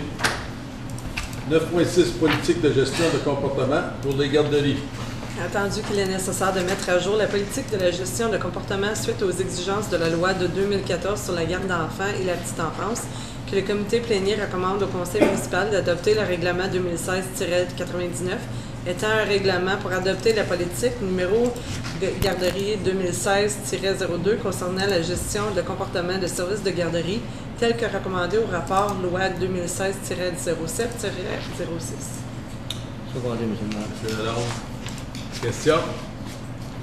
Tout le monde en faveur? Merci. 9.7. Politique relative à l'anaphylaxie. Loi de Sabrina. Attendu que la politique relative à l'anaphylaxie, connue sous le nom de loi de Sabrina, doit être mise à jour suite aux exigences de la loi 2014 sur la garde d'enfants et la petite enfance, que le comité plénier recommande au conseil municipal d'adopter le règlement 2016-98 pour adopter la politique GAR 2016-01 relative à l'anaphylaxie, loi de Sabrina, pour le service de garderie tel que recommandé au rapport LOI 2016-07-05. Madame Simard, question? J'aime mieux Sabrina que Sharia. OK. C'est juste un commentaire qu'on met dans la résolution? Non. Un commentaire très politique, ça. Je sais qu'est-ce que c'est, Sharia. Tout le monde en faveur. Merci. 9.8, amendement proposé au règlement sur les frais usagers afin de modifier les frais pour le service d'incendie. Le comité plénier recommande au conseil municipal d'adopter le règlement 2016-93 étant un règlement pour modifier l'annexe B du règlement établissant les frais usagers 2015-176 et pour modifier le règlement 2016-07. Secondaire. Madame Simon, question? Je voulais, en tout cas, c'était plus pour un éclaircissement pour notre directeur de ce département-là. Est-ce qu'on a des taux, parce que là, bon, on dit qu'on va faire des modifications, est-ce qu'on a une grille de taux pour un appel classique? Comment ça coûte un appel classique? Je sais que c'est dur un appel classique, mais une simple, un cas de santé où est-ce qu'on déploie nos pompiers, est-ce qu'on a une idée comment ça peut coûter à la municipalité et qu'est-ce qui va être possiblement refilé comme frais d'usager? Je peux avoir les statistiques disant une moyenne des appels ou des appels spécifiques. Mais ça ici, c'est juste pour changer le wording, pour dire en anglais, pour le fire marquee qu'on avait eu. C'est juste pour changer, c'est parce qu'ils ont de la difficulté à aller chercher dans certaines compagnies d'assurance le wording, ils ont de la misère à aller chercher l'argent à cause du wording. Fait que c'est juste pour changer le wording. Okay. Les frais usagés comme tels ne changent pas. Okay. C'est les mêmes frais qu'on avait discuté là. Mais si vous voulez avoir les statistiques des appels, je peux sortir ça. Autre question? Tout le monde en faveur? Merci. Projet de révitalisation Laurier.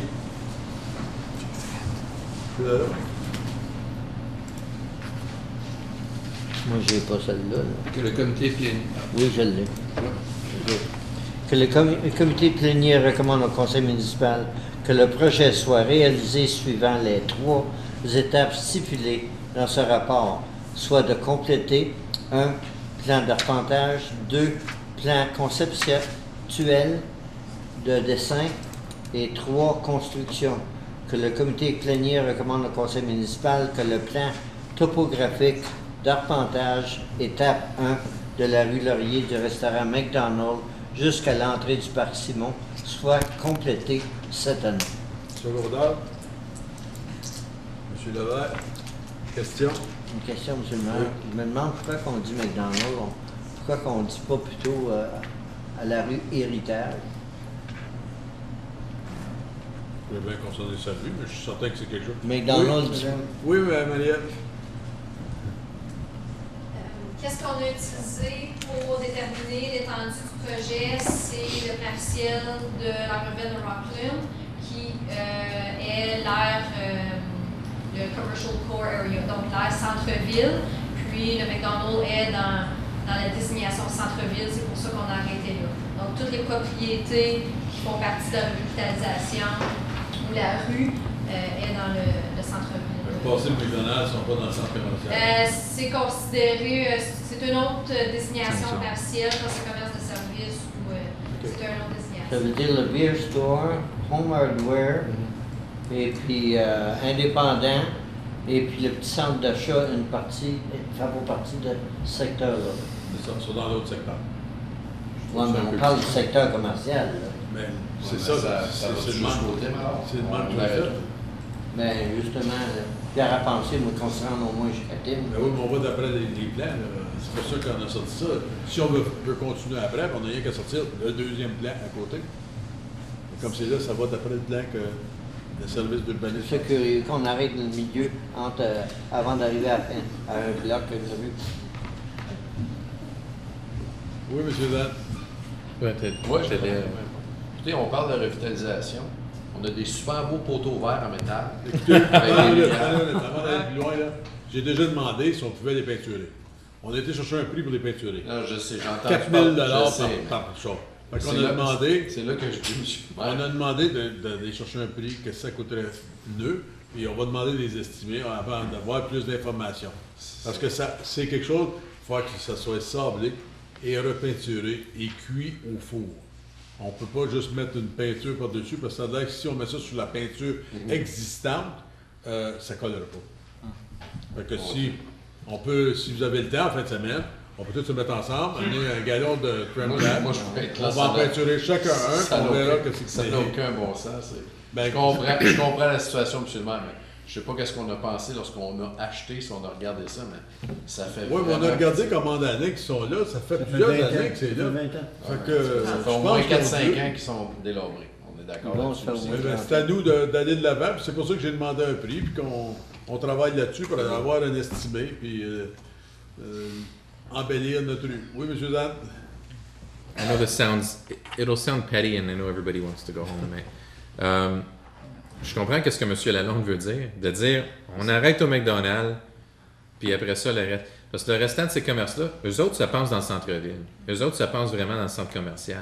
Alors de leur dire on n'embellit rien dans ton coin, puis c'était à côté, puis t'étais à même pas 1 kilomètre de là. Quand la question est demandée on arrête où? Oui, on arrête au Tim. On commence au Tim, la rue Laporte, puis on s'en va jusqu'au. Si on regarde à partir du Mort, la rue est plus large, est en meilleures conditions. Vous savez, si on arrêterait, c'est la rue. Meilleures conditions. Oui, vous avez raison qu'il y a meilleures conditions, M. le maire, mais est aussi plus délabrée aussi que le restant de la rue Laurier. Oui, je pense pas. Ben, non, moi je dirais que. Je pense que quand on regarde le centre-ville, on devrait dire c'est la rue Laurier, c'est tout sur la rue. C'est qu'il faut aller par les plans qu'ils ont dans l'urbanisme. Le plan d'urbanisme s'arrête là. Tout ce qu'on a à faire, c'est de dire que si on va avoir d'autres sections, qu'on mette les deux sections du plan, puis qu'on s'en va se bord. On n'a pas besoin de changer de plan, mais on peut au moins les inclure.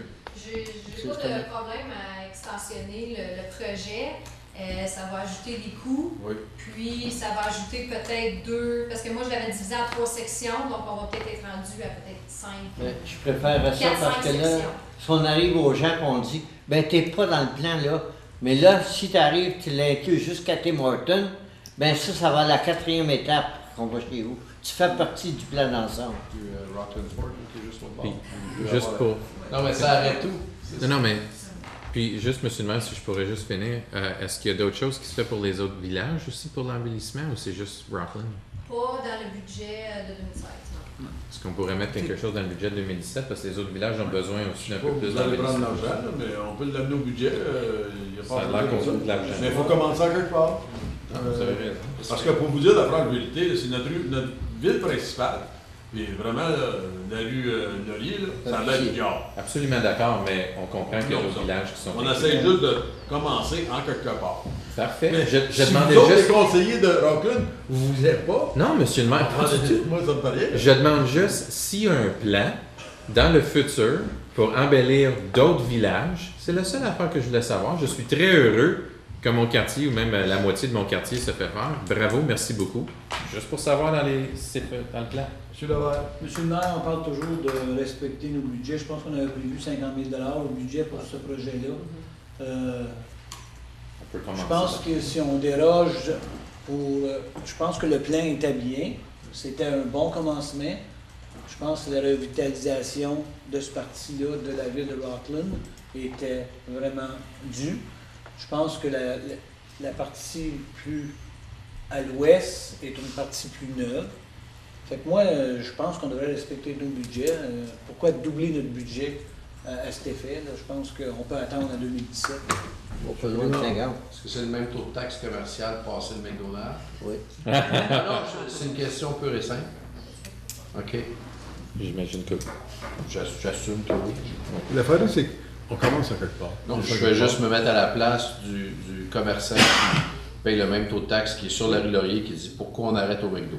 C'est juste ça que je dis. L'affaire, par exemple, c'est, mais qu'on arrive au budget, si on va aller plus loin, on a rien qu'à mettre plus d'argent au budget, et mettre une deuxième section sur la partie qu'on va, mais comme on fait tout de suite, ça serait de commencer en quelque part avec le budget qu'on a. Bien d'accord avec ça. Moi, je ne vois pas pantoute de différence de dire qu'on le fait jusqu'à Tim Hortons. C'est 50 000. C'est les sections. Ben oui, mais on va par section. Cette année, on va jusque-là. L'année prochaine, on fera l'autre. Ouais, qui fait partie de l'ensemble. On a 50 000 au budget, c'est de commencer en quelque part. On a jamais assez pour le bout qu'on veut faire quand même. Mais non, l'affaire, c'est que la section. Un exemple, là, c'est nos rues. À Saint-Pascal, on a eu de l'argent à faire un certain montant de rue. C'est le même taux de taxe pour tout le monde qui vit sur cette rue-là, mais on avait assez d'argent pour faire cette section-là. C'est en fait la même affaire. Le chemin relais où on avait tant d'argent pour faire la moitié du chemin. On a arrêté à moitié du chemin. Je pense que M. Lalonde et moi, on parle la même chose. Il ne faut pas oublier le restant. Non, c'est pas, mais c'est de commencer comme c'est là. On le met au budget. Ça serait un commencement. C'est pour ça qu'on donne la lumière verte à Mme. Sur un poteau vert? Sur un poteau vert.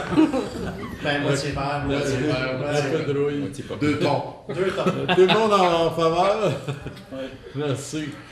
Monsieur le maire, oui, j'aimerais juste poser une question à propos de ça. Autre question. Madame Collier avait sa main levée aussi. Go ahead. I just wanted to make a comment that when we did present the budget last year, we had presented 250,000 to do one in each of the communities, and we said that we would do one this year and see how the plan worked out. So we're bringing it to you now. So we will be bringing something in the 2017 budget. But when we prepared the budget, Ms. Collier, last year, did we specify that we would stop at McDonald's? No, we didn't get into that detail. We had just allocated 50. Je pense que c'est le plan que Mme Bélanger a qui arrête là. C'est pas elle qui a déterminé ça. C'est juste que le plan qu'elle a, puis c'est de commencer avec le premier plan pour arriver dans le budget qu'on a. Parce que je pense qu'à 50 000 on a juste assez pour aller avec le premier plan. Si on voit qu'on va aller plus loin, c'est juste d'amener le deuxième plan.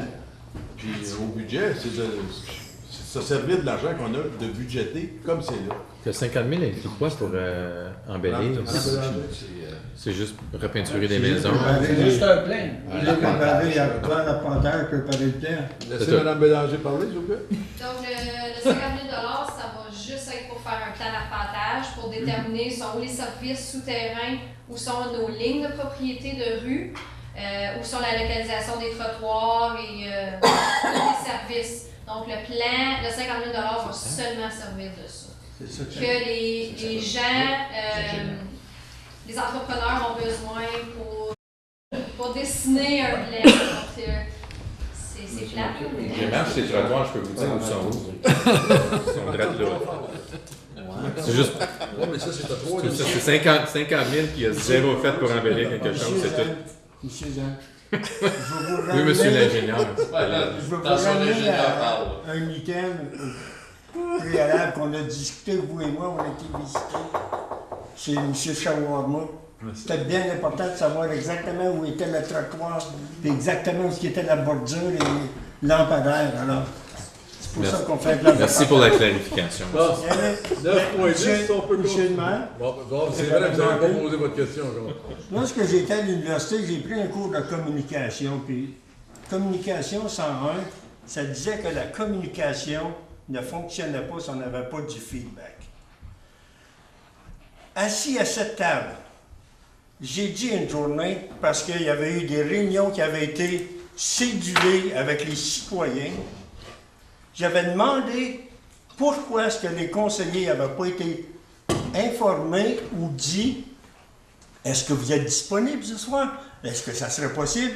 Dites-nous-le. Là, j'apprends par la voie des journaux qu'on a une réunion sur la revitalisation de la rue Laurier et jamais personne m'en a parlé. Jamais personne. Je ne sais pas si vous avez reçu quelque chose, vous autres, là. Moi, même pas un courriel, là, bien. C'est quoi? C'est quoi? On est-tu des citoyens de 3e classe en tant que conseiller municipal ou on peut-tu demander d'être informé comme on... Quand on vous demande de faire quelque chose, on peut-tu l'avoir? Mais c'est simple. Il y a quelque chose. Vous vous en souvenez, j'en suis assuré, on était tous assis ici, j'ai demandé ça. Pourquoi est-ce qu'on ne peut pas le faire? Madame la greffière, on pourrait-tu demain matin envoyer un courriel à tous les directeurs, à tout le monde disant le conseil aimerait que, dorénavant, lorsqu'il y a une réunion publique, demander aux conseillers, au monsieur le maire, s'ils sont disponibles. C'est possible? Ou au moins avisez-nous avant d'aviser toute la population. Tabarouette! C'est simple. C'est tout ce que je veux. Il me semble qu'on le demande, on le demande, on le demande. On n'est pas de 3e classe, on est des membres du conseil. Tabarouette, on mérite d'être respecté un peu plus que ça. Autre question? Commentaire? 9.10. Politique pour gérer les demandes de la communauté.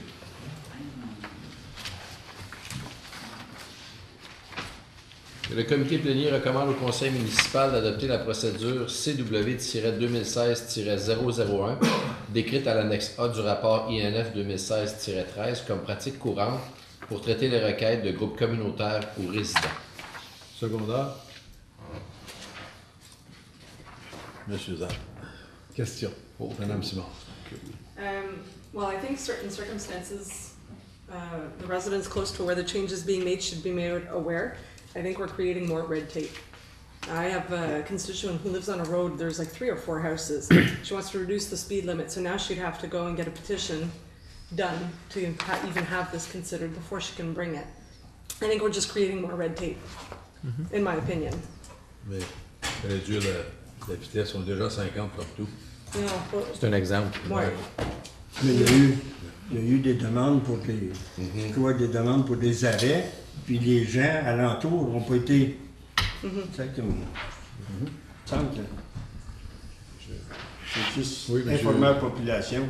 On demande d'être informé, on devrait être capable d'informer la population aussi sur ce qu'on va faire. Je pense que, pour abonder dans ce que M. Simoneau dit, au moins on a une plateforme maintenant, au lieu d'aller à gauche et à droite, et c'est l'administration menée qui doit essayer de gérer tout ça, et là ils ont des demandes à gauche et à droite, puis ils n'ont aucun moyen de pouvoir avoir un certain standard, ça au moins, puis je suis d'accord que il y a peut-être, ça semble être du red tape, mais quand on se fait appeler constamment par tous les résidents, on leur cause du travail parce qu'on les appelle aussi. Fait que je trouve ça un petit peu, c'est un gros défi parce que quelqu'un qui veut avoir quelque chose de changé dans son quartier, s'il nous appelle, nous maintenant, il faut coopérer avec ça, il faut les envoyer directement à la greffe. Alors, c'est un beau défi, mais au moins ça nous donne quelque chose. Parce qu'avant, on n'avait rien, puis là, il y avait des standards qui n'étaient vraiment pas respectés. Fait que, je suis d'accord. C'est un petit peu plus compliqué pour commencer, mais on commence à quelque part.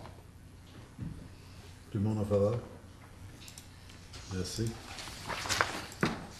Requête d'écart sur les enseignes. Denis Louis XVI pour Mary Gibbons, 92-90, chemin de comté 17. Que le comité plénier recommande au conseil municipal de refuser la requête d'accord au règlement 2015-116 sur les enseignes telles que soumises par Denis Louis XVI pour l'ajout d'un petit babillard à contenu dynamique sur la propriété du 92-90 route des comtés 17. Secondaire, Mme Simard, question. Moi, je me demande ce que c'est qu'on refuse. On a déjà, il y en a 5 déjà d'installés. Il y en a 5, on demande d'en mettre une de plus, mais ça avait été recommandé par le département d'urbanisme d'arrêter à 5. Il avait demandé 8 avant. Oui, il avait demandé 8. On serait descendu à 5. Là, on demande un autre. C'est une sorte de babillard, si je oui. Oui. La même affaire. Je pensais qu'il était plus Louis XVI est dessus. Oui. C'est-tu la même genre d'affiche, M. Louis XVI? Oui, c'est exactement la même chose. Mais moi, C'est quoi le problème dans le méthane? Là? Ouais. Je comprends pas. C'est qu'à un moment donné, faut être limite à quelque part.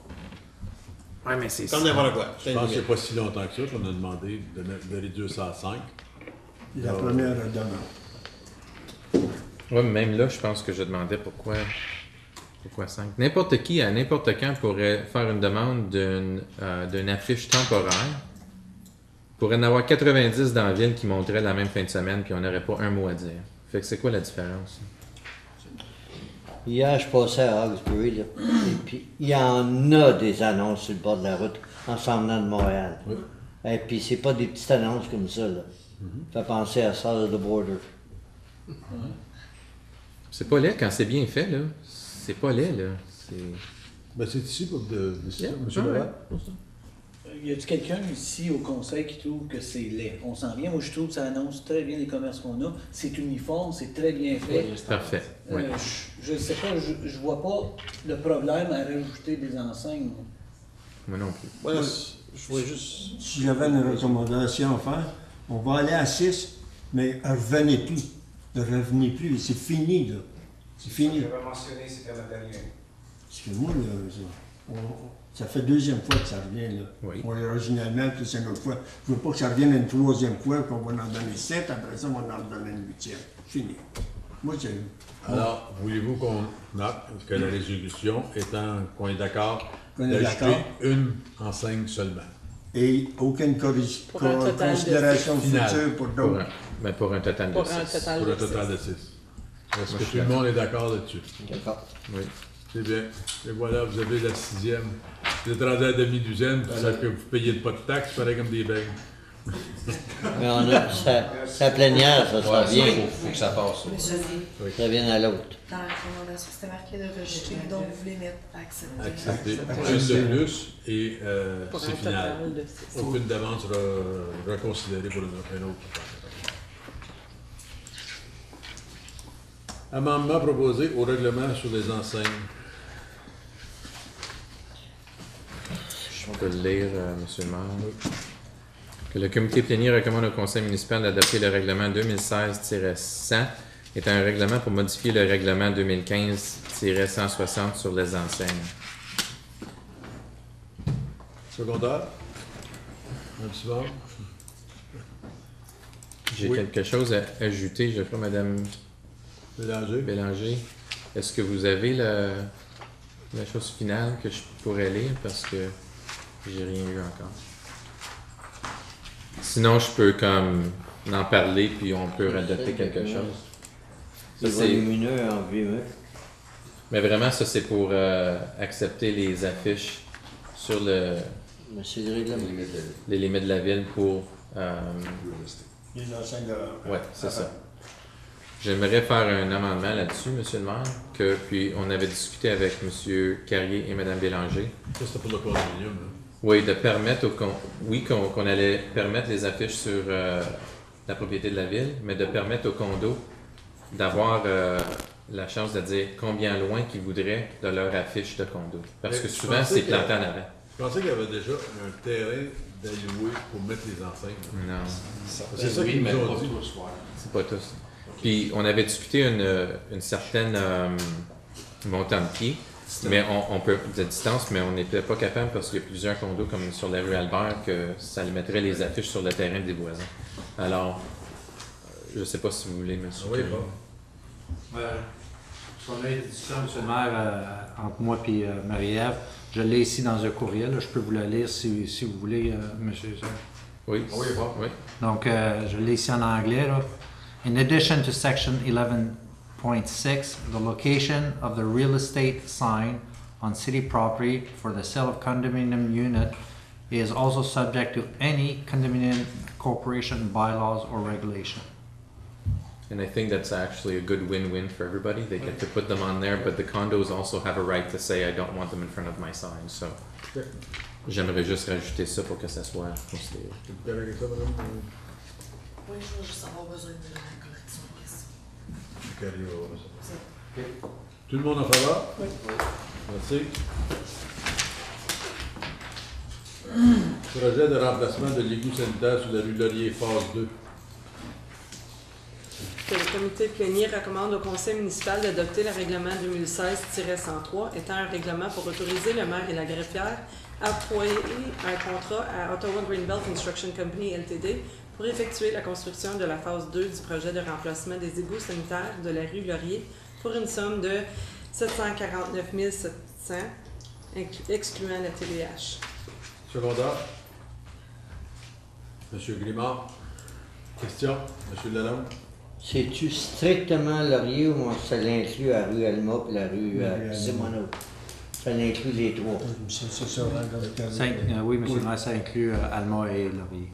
Ouais. Donc vraiment, là, au lieu de juste dire Laurier, ça inclut Simoneau et Alma. Je pense que ça va dans le projet. Oui, dans le contrat. C'est dans le contrat du projet, oui. OK. Ça devrait être indiqué. Ben, ça va le mettre dans le contrat. C'est bon. Parfait. Autre question? Tout le monde en faveur? Merci. Octroi du contrat des services d'ingénierie pour le pont Boileau. Que le comité plénier recommande au conseil municipal d'adopter le règlement 2016-94 étant un règlement pour autoriser le maire et la greffière à octroyer un contrat à la firme HP Engineering Incorporée pour effectuer la conception, l'ingénierie et l'appel d'offres du projet de remplacement du pont Boileau pour la somme de 38 785 excluant la TVH, et que le comité plénier recommande au conseil municipal d'approuver une augmentation de financement par dette de 13 500 au budget d'immobilisation 2016 du projet de remplacement du pont Boileau, et que le comité plénier recommande au conseil municipal d'approuver que la firme HP Engineering soit retenue en 2017 pour effectuer l'administration du contrat de construction et l'inspection des travaux, et que leur contrat soit accru par un montant de 26 700 excluant la TVH, à condition que le projet de remplacement du Boileau soit approuvé au budget des mobilisations 2017. Secondaire. M. Levert. Question. Tout le monde en faveur? Merci. Projet d'amélioration du drainage des subdivisions Forest Hill et Blue Jay. Le comité plénier recommande au conseil municipal d'adopter le règlement 2016-97 étant un règlement pour autoriser le maire et la greffière à octroyer un contrat d'une somme de 113 575,74 excluant TVH à Sinex Construction Limité pour effectuer des travaux de fossés pour les projets d'amélioration de drainage de subdivision de Forest Hill et Blue Jay. Que le comité plénier recommande au conseil municipal d'approuver une extension du contrat d'une valeur de 62 981,30 sous excluant le TVH, étant la somme restante au budget du projet pour des travaux de fossés supplémentaires au-delà des quantités demandées par le document d'appel d'offres au prix unitaire du soumissionnaire. Secondaire. Secondaire. M. Lalonde. Question. Tout le monde en faveur? Merci. Désignation de fournisseurs à source unique. M. Levert. That the Committee of the Whole recommends that the Council approve the list of sole source providers identified in the report number INF 2016-040 for purchases of goods and services as per Schedule D, Paragraph A and Paragraph B, 6 of the Purchasing Bylaw 2016-60. Secondaire. C'est la 4, 5 ou 6. J'aurais dit bingo. 6. 6. B6. Vous l'avez eu, M. Levert. Secondaire. M. Simoneau, question? Oui, M. le maire. Oui. J'y crois beaucoup à des offres permanentes, mais il n'y a pas de montant total décrit pour notre part pour aucune compagnie. Une offre permanente, d'habitude, au gouvernement, c'était de même. Tu avais un montant total que tu peux acheter. Ils vont les établir, j'imagine. On ne peut pas être d'accord là-dessus si on a des montants comme c'est là. Il n'y a pas de montant dessus. M. Carrier. C'est pas une offre permanente, M. le maire. C'est des relations contractuelles à source unique qu'on va établir avec des fournisseurs à cause des conditions sur lesquelles ces industries-là fonctionnent. On n'a pas le choix que d'acheter une pièce pour un véhicule John Deere d'un concessionnaire John Deere. Attendez une minute, monsieur. Je peux vous dire que dans les pièces, si vous achetez du concessionnaire lui-même, vous allez payer bien plus cher que d'acheter Benson Auto Park ou des places de même. Mais il y a certaines choses qu'on peut acheter sur Certaines Benson. choses, mais il y a bien des choses qu'on peut acheter qui ne sont pas obligées d'être Tout à des fait. pièces dues. Et tout à fait. Dans le rapport, je vous dis que tout ce qui est réparation de premiers niveaux ou réparation de maintenance normale, là, les fils, les wipers, etc., qu'on a besoin, ça, on peut acheter ça n'importe où. Vraiment, on parle de pièces qui sont uniques au niveau du design. Exactement, une fuel line qui a besoin d'être remplacée, mais a été designée pour aller dans ce véhicule-là. C'est pas qu'on peut en acheter une ailleurs. C'est les pièces qui sont désignées uniques par le manufacturier à cause que c'est lui qui a fabriqué le châssis et toutes les composantes qui sont attachées dessus. Ça répond à votre question, M. Laurent? Et évidemment, au niveau des budgets, au niveau des montants des budgets, c'est le budget là, de réparation des véhicules qui fait qu'on est limité dans qu'est-ce qu'on peut acheter avec. Donc, vous allez demander des prix pareils avant d'octroyer la... Oui, on va s'assurer que les prix sont quand même raisonnables, là, qu'on ne se fait pas la roue à la nette. Mais l'idée d'avoir une source unique, ça fait qu'on peut aller directement faire l'achat avec eux. On n'a pas besoin de passer à travers là, les 3 fournisseurs parce qu'on ne fait que perdre notre temps à courir des fournisseurs pour ces pièces qui sont uniques au véhicule. Alors, dès que la pièce est disponible, on parle de dealer only. Là. Il y a des pièces que c'est rien que les concessionnaires. Dès que ça ne l'est pas, on va quand même à l'extérieur. Oui, tout à fait. Oui. Si j'ai un moteur Cummins dans il y a rien qu'une certaine pièce Cummins qui peuvent me vendre pour aller dans le moteur. Là. Oui, je peux acheter des pièces usagées comme un alternateur, etc. Là. Mais il y a certaines autres pièces, la tête de cylindre, etc. Il y a des affaires qui sont uniques. Okay. Prenez en considération ce que M. le maire a soulevé. Là. Quand on s'en va à un concessionnaire, définitivement, ça va payer plus cher qu'un autopart, un exemple. Mais il y a des pièces que l'autopart n'aura pas. Oui, c'est des pièces. C'est pour les pièces que je ne peux pas aller acheter ailleurs. Qui sont... Vous avez une BMW, vous savez comment c'est? Les pièces, c'est bien dealer only, right? Les injecteurs, là. Les injecteurs, ils ne vendent pas chez Benson. Non, il n'y a pas d'injecteur de BM chez Benson. Mais j'espère qu'on ne se fie pas sur l'historique, là, parce que je pourrais vous en parler longuement sur ça. L'historique que vous avez écrit là, un jour vous en parlerez. Monsieur le maire est au courant. Tout le monde en faveur? Merci. Achat d'une niveleuse. On revient à notre fameuse niveleuse. Le conseil Plénier recommande au conseil municipal de mandater le département d'infrastructure et aménagement du territoire afin d'aller en soumission pour faire l'achat d'une niveleuse usagée ou nouvelle avec l'autorité financière existante au budget capital 2016. Secondé, M. Levert. Question, M. Simoneau? Non, j'ai eu une longue discussion avec Mme Collier et M. Carrier. Et je pense que tu es là, M. le maire. Non, pas celle-là, je n'étais pas là. La discussion était très longue. Tout le monde se sont compris. Et oui, définitivement, moi, je suis là pour recommander de faire l'achat d'une niveleuse, mais principalement de vraiment fouiller la possibilité d'usager. J'avais demandé même à M. Carrier de regarder, d'avoir l'information ou d'avoir été sondé les commerces à l'extérieur, voir s'il y avait disponibilité. Okay. Est-ce que j'avais...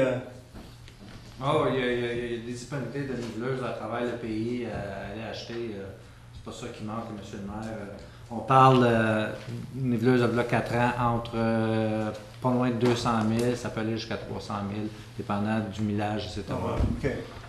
C'est dans les chiffres qu'on regarderait. Effectivement. Alors, j'ai passé à travers du rapport, du tableau, et de façon qui a été présentée, expliquée, de vive voix. J'ai très bien compris. Puis moi, je vous encourage de voter pour. C'est plus positif que j'ai eu, M. Simoneau, ce soir. C'est vraiment pas ce que Monsieur Lalonde, avez-vous un doigt nerveux ou si vous avez une question? Non, c'est juste pour dire que ça aurait été fun d'avoir ce rapport-là, 4 meetings passés. On n'aurait pas eu besoin de passer à travers tout ça.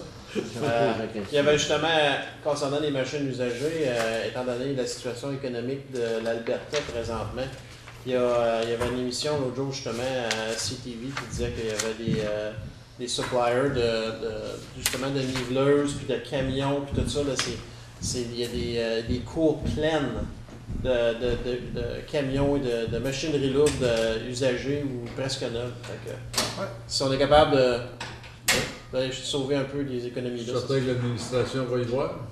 Oui. Monsieur Lalonde? Est-ce qu'on a vérifié avec la disposition des biens de couronne? Non, pas spécifiquement, mais ça fait partie des fournisseurs à regarder. Pardon? Ça fait partie des fournisseurs à regarder. Là. Oui. Ah, OK. Oui. C'est la mauvaise, celle-là. Je pensais que c'était mon Monsieur Lalonde, je peux vous confirmer que dans la discussion, j'ai dit à M. Carrier qu'on devrait peut-être regarder là, parce que j'ai dit probablement qu'il y a des niveleuses qui ont servi à l'armée qui n'ont pas été trop usagées. C'est ça. Qui ne sont pas trop usées, alors il peut Mais, confirmer effectivement qu'on va aller là. On ne prenait pas de couleur camouflage, des blancs que nos employés se cachent dans le bois pour qu'on les voie pas. Ils sont usagés, mais ils ont 20 ans. Ouais. Les militaires regardent ça longtemps. Non, Dans des pays, des bons deals.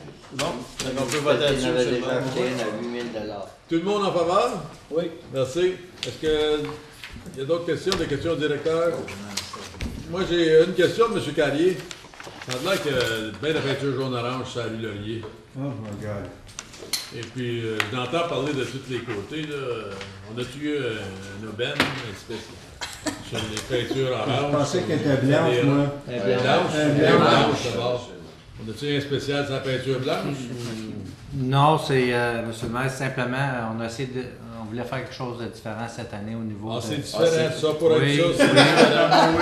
oui. D'accord avec vous, monsieur.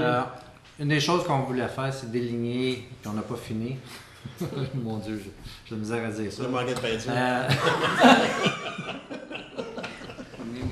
Je suis non content qu'il manque de peinture. Il va changer de couleur. Le plan, c'est d'aider aux officiers de bail-là, de savoir mettre un paquet d'enseignes, où est-ce qu'on a le droit de stationner, où est-ce qu'on n'a pas le droit de stationner. Particulièrement devant les entrées des différents commerces. Mettre ça à terre, ça... J'entends parler des résidents, là, c'est une vraie... Monsieur Carrier, quand tu vas chercher tes permis de conduire, là, tu prends un test, là, puis s'ils disent bien, parce que j'en ai eu un billet, pour être stationné vis-à-vis d'une entrée. Tu n'as pas besoin d'être... Si qu'il y ait un rond de là, me demandais si on n'était pas commencé à jouer aux dames avec les autos. Je peux vous dire, M. Lalonde, que feu le docteur Jérôme Corbeil, si vous aviez stationné devant son entrée, vous l'auriez su. Vous n'aviez pas besoin d'avoir un petit pancarte à terre. Monsieur Grimard. Je n'essaie pas de sauver la peau de la situation. Je sais qu'il y a un petit peu d'historique. Il y avait eu des plaintes l'an passé de résidents près des commerces. Je ne sais pas pourquoi ça s'est étendu devant toutes les résidences, mais c'est vrai que c'est un petit peu, je sais.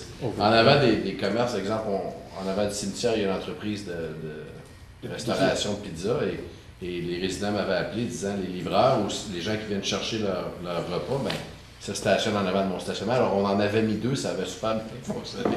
Mais là, on a eu la multiplication des enseignes.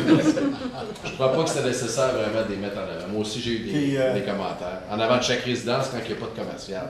Monsieur le maire, on nous dit ce soir qu'on va en faire d'autres. Est-ce qu'on devrait... je pense qu'on devrait dire qu'on peut arrêter n'importe quel temps. Oui, parce qu'on ne fait pas ça comme les trottoirs, ben la reine, s'il vous plaît, venez pas en campagne. Restez à l'hôtel. C'est la peinture à l'eau. Ouais, inquiétez pas, non. J'espère que vous avez acheté ça chez Rona. Cette année, la grappe un petit peu plus fort dans ce coin-là pour enlever la peinture. Monsieur Simoneau. Madame Collier, every time I read a report or a recommendation, I see a strategic plan, the impact on strategic plan. When are we going to have a strategic plan? I hate to always ask you that question. I know. So sometimes I need to ask. And I'm asking politely. I appreciate you asking. And very smoothly. And softly, if you want. This is the best he's done all night. He's got his grader, now he's happy. The strategic plan is still sitting on my desk. It is unfinished at this point. I had anticipated having it done in the first quarter, and then I had said the second quarter, so with the work plan as it is right now, I can't promise you a date. Right now, what's happening is we're at the City of Baltimore. AMO is next week, that's almost a whole week. And we've had a holiday There've been a number of large challenges that I've had to tackle in the last 6 months. Certainly since you hired me, you know, it's been a priority of mine. So it saddens me that it's not finished, and if it's not finished by the end of the year, I really have a challenge, because it's guiding us in our budget preparation for you. So it is my desire by end of year to have that done. Okay. All I'm going to ask, not concerning the strategic plan, but my previous discussion on meetings, you make sure that whenever somebody comes to, whoever decides there's an open meeting, that a question has been asked to that person. Have you informed council? So that we're not... Correct. La question à M. Boucher. La rencontre qu'on a eue la semaine dernière, tu as dit qu'on avait un bylaw pour les frais de développement, que pour les loisirs, on mentionnait spécifiquement certains projets qui devraient être construits de ces fonds-là. Oui, dans notre projet de redevance d'exploitation, les projets sont identifiés. J'ai été allé vérifier, j'ai une copie à mon bureau si vous voulez passer. J'aimerais bien possible de l'avoir parce que il peut survenir, j'ai donné un exemple, si on veut construire un dôme à Bourgette, s'il n'est pas sur la liste, on n'aura pas le droit de prendre les frais de développement pour un dôme. Non. Ça fait que, à ce temps-là, le bylaw, il peut dire tel pourcentage pour les loisirs, tel pourcentage pour les routes, tel pourcentage incendie, puis tout ça. Je crois que le règlement, and correct me if I'm wrong, vous devez identifier les projets dans votre règlement. Bien, ça l'a changé parce que ça ne l'était pas déjà. Ça l'a toujours été. C'est pour ça que les deux splash pads, celui de Clarence et Bourgette, sont identifiés pour aller de l'avant et qu'on va chercher des frais de développement. Et puis, parlant des splash, est-ce que c'est commencé ces projets-là? Le contrat est donné, oui. Les splash pads vont débuter à début septembre, il va être terminé seulement par le 30 septembre. Fait qu'on va juste patiner là-dessus cet hiver. Oui. On fait ce qu'on veut avec face plate, M. Boucher. OK. On sort les bugs cette année, on est en opération pour l'année prochaine. Oui. Je voulais juste remercier le département à M. Boucher et M. Sabourin pour aujourd'hui votre aide avec la Coupe Stanley. Ça l'a beaucoup aidé à voir les gars sur le lieu pour aider à tout faire, à monter les tentes, à tout faire aujourd'hui. Puis aux agents de réglementation, on apprécie beaucoup.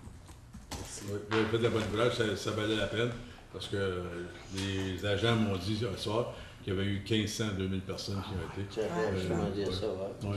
Ouais. Très bien réussi. On avait 200-300 personnes quand on était là, nous autres au commencement, mais c'était un plaisir de...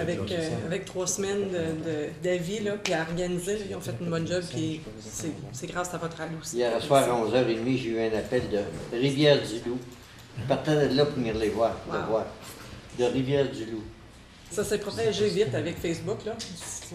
J'ai oublié de le dire à Jacques qui n'était pas arrivé, parce que son fils avait joué pour Jacques. Alors, chapeau à vous, messieurs. Vous êtes les deux qui ont participé là-dedans. Monsieur Grimard! Je peux être le dernier. Juste une petite note peut-être pour la greffe ou l'administration. Il y a beaucoup de rapports qui nous ont été soumis dans cette réunion ce soir qui étaient uniquement en anglais. Je ne sais pas si c'est possible de les faire au moins bilingues. C'est correct si on en a quelques-uns en anglais, mais on est une ville francophone, prime abord, on est bilingue. Mais ça serait bon que les rapports soient au moins dans les deux langues, si c'est possible. J'en ai compté 4 ou 5 qui étaient uniquement en anglais. Merci. Autre question? Alors, l'ajournement pour... on ferme la réunion à 10h27. Et on rouvre la réunion. Tout le monde en faveur de fermer la réunion? Oui. Merci. On prend proposeur pour rouvrir la réunion du huis clos. M. Zan. M. Simoneau, secondé. Tout le monde en faveur. On s'en va en huis clos.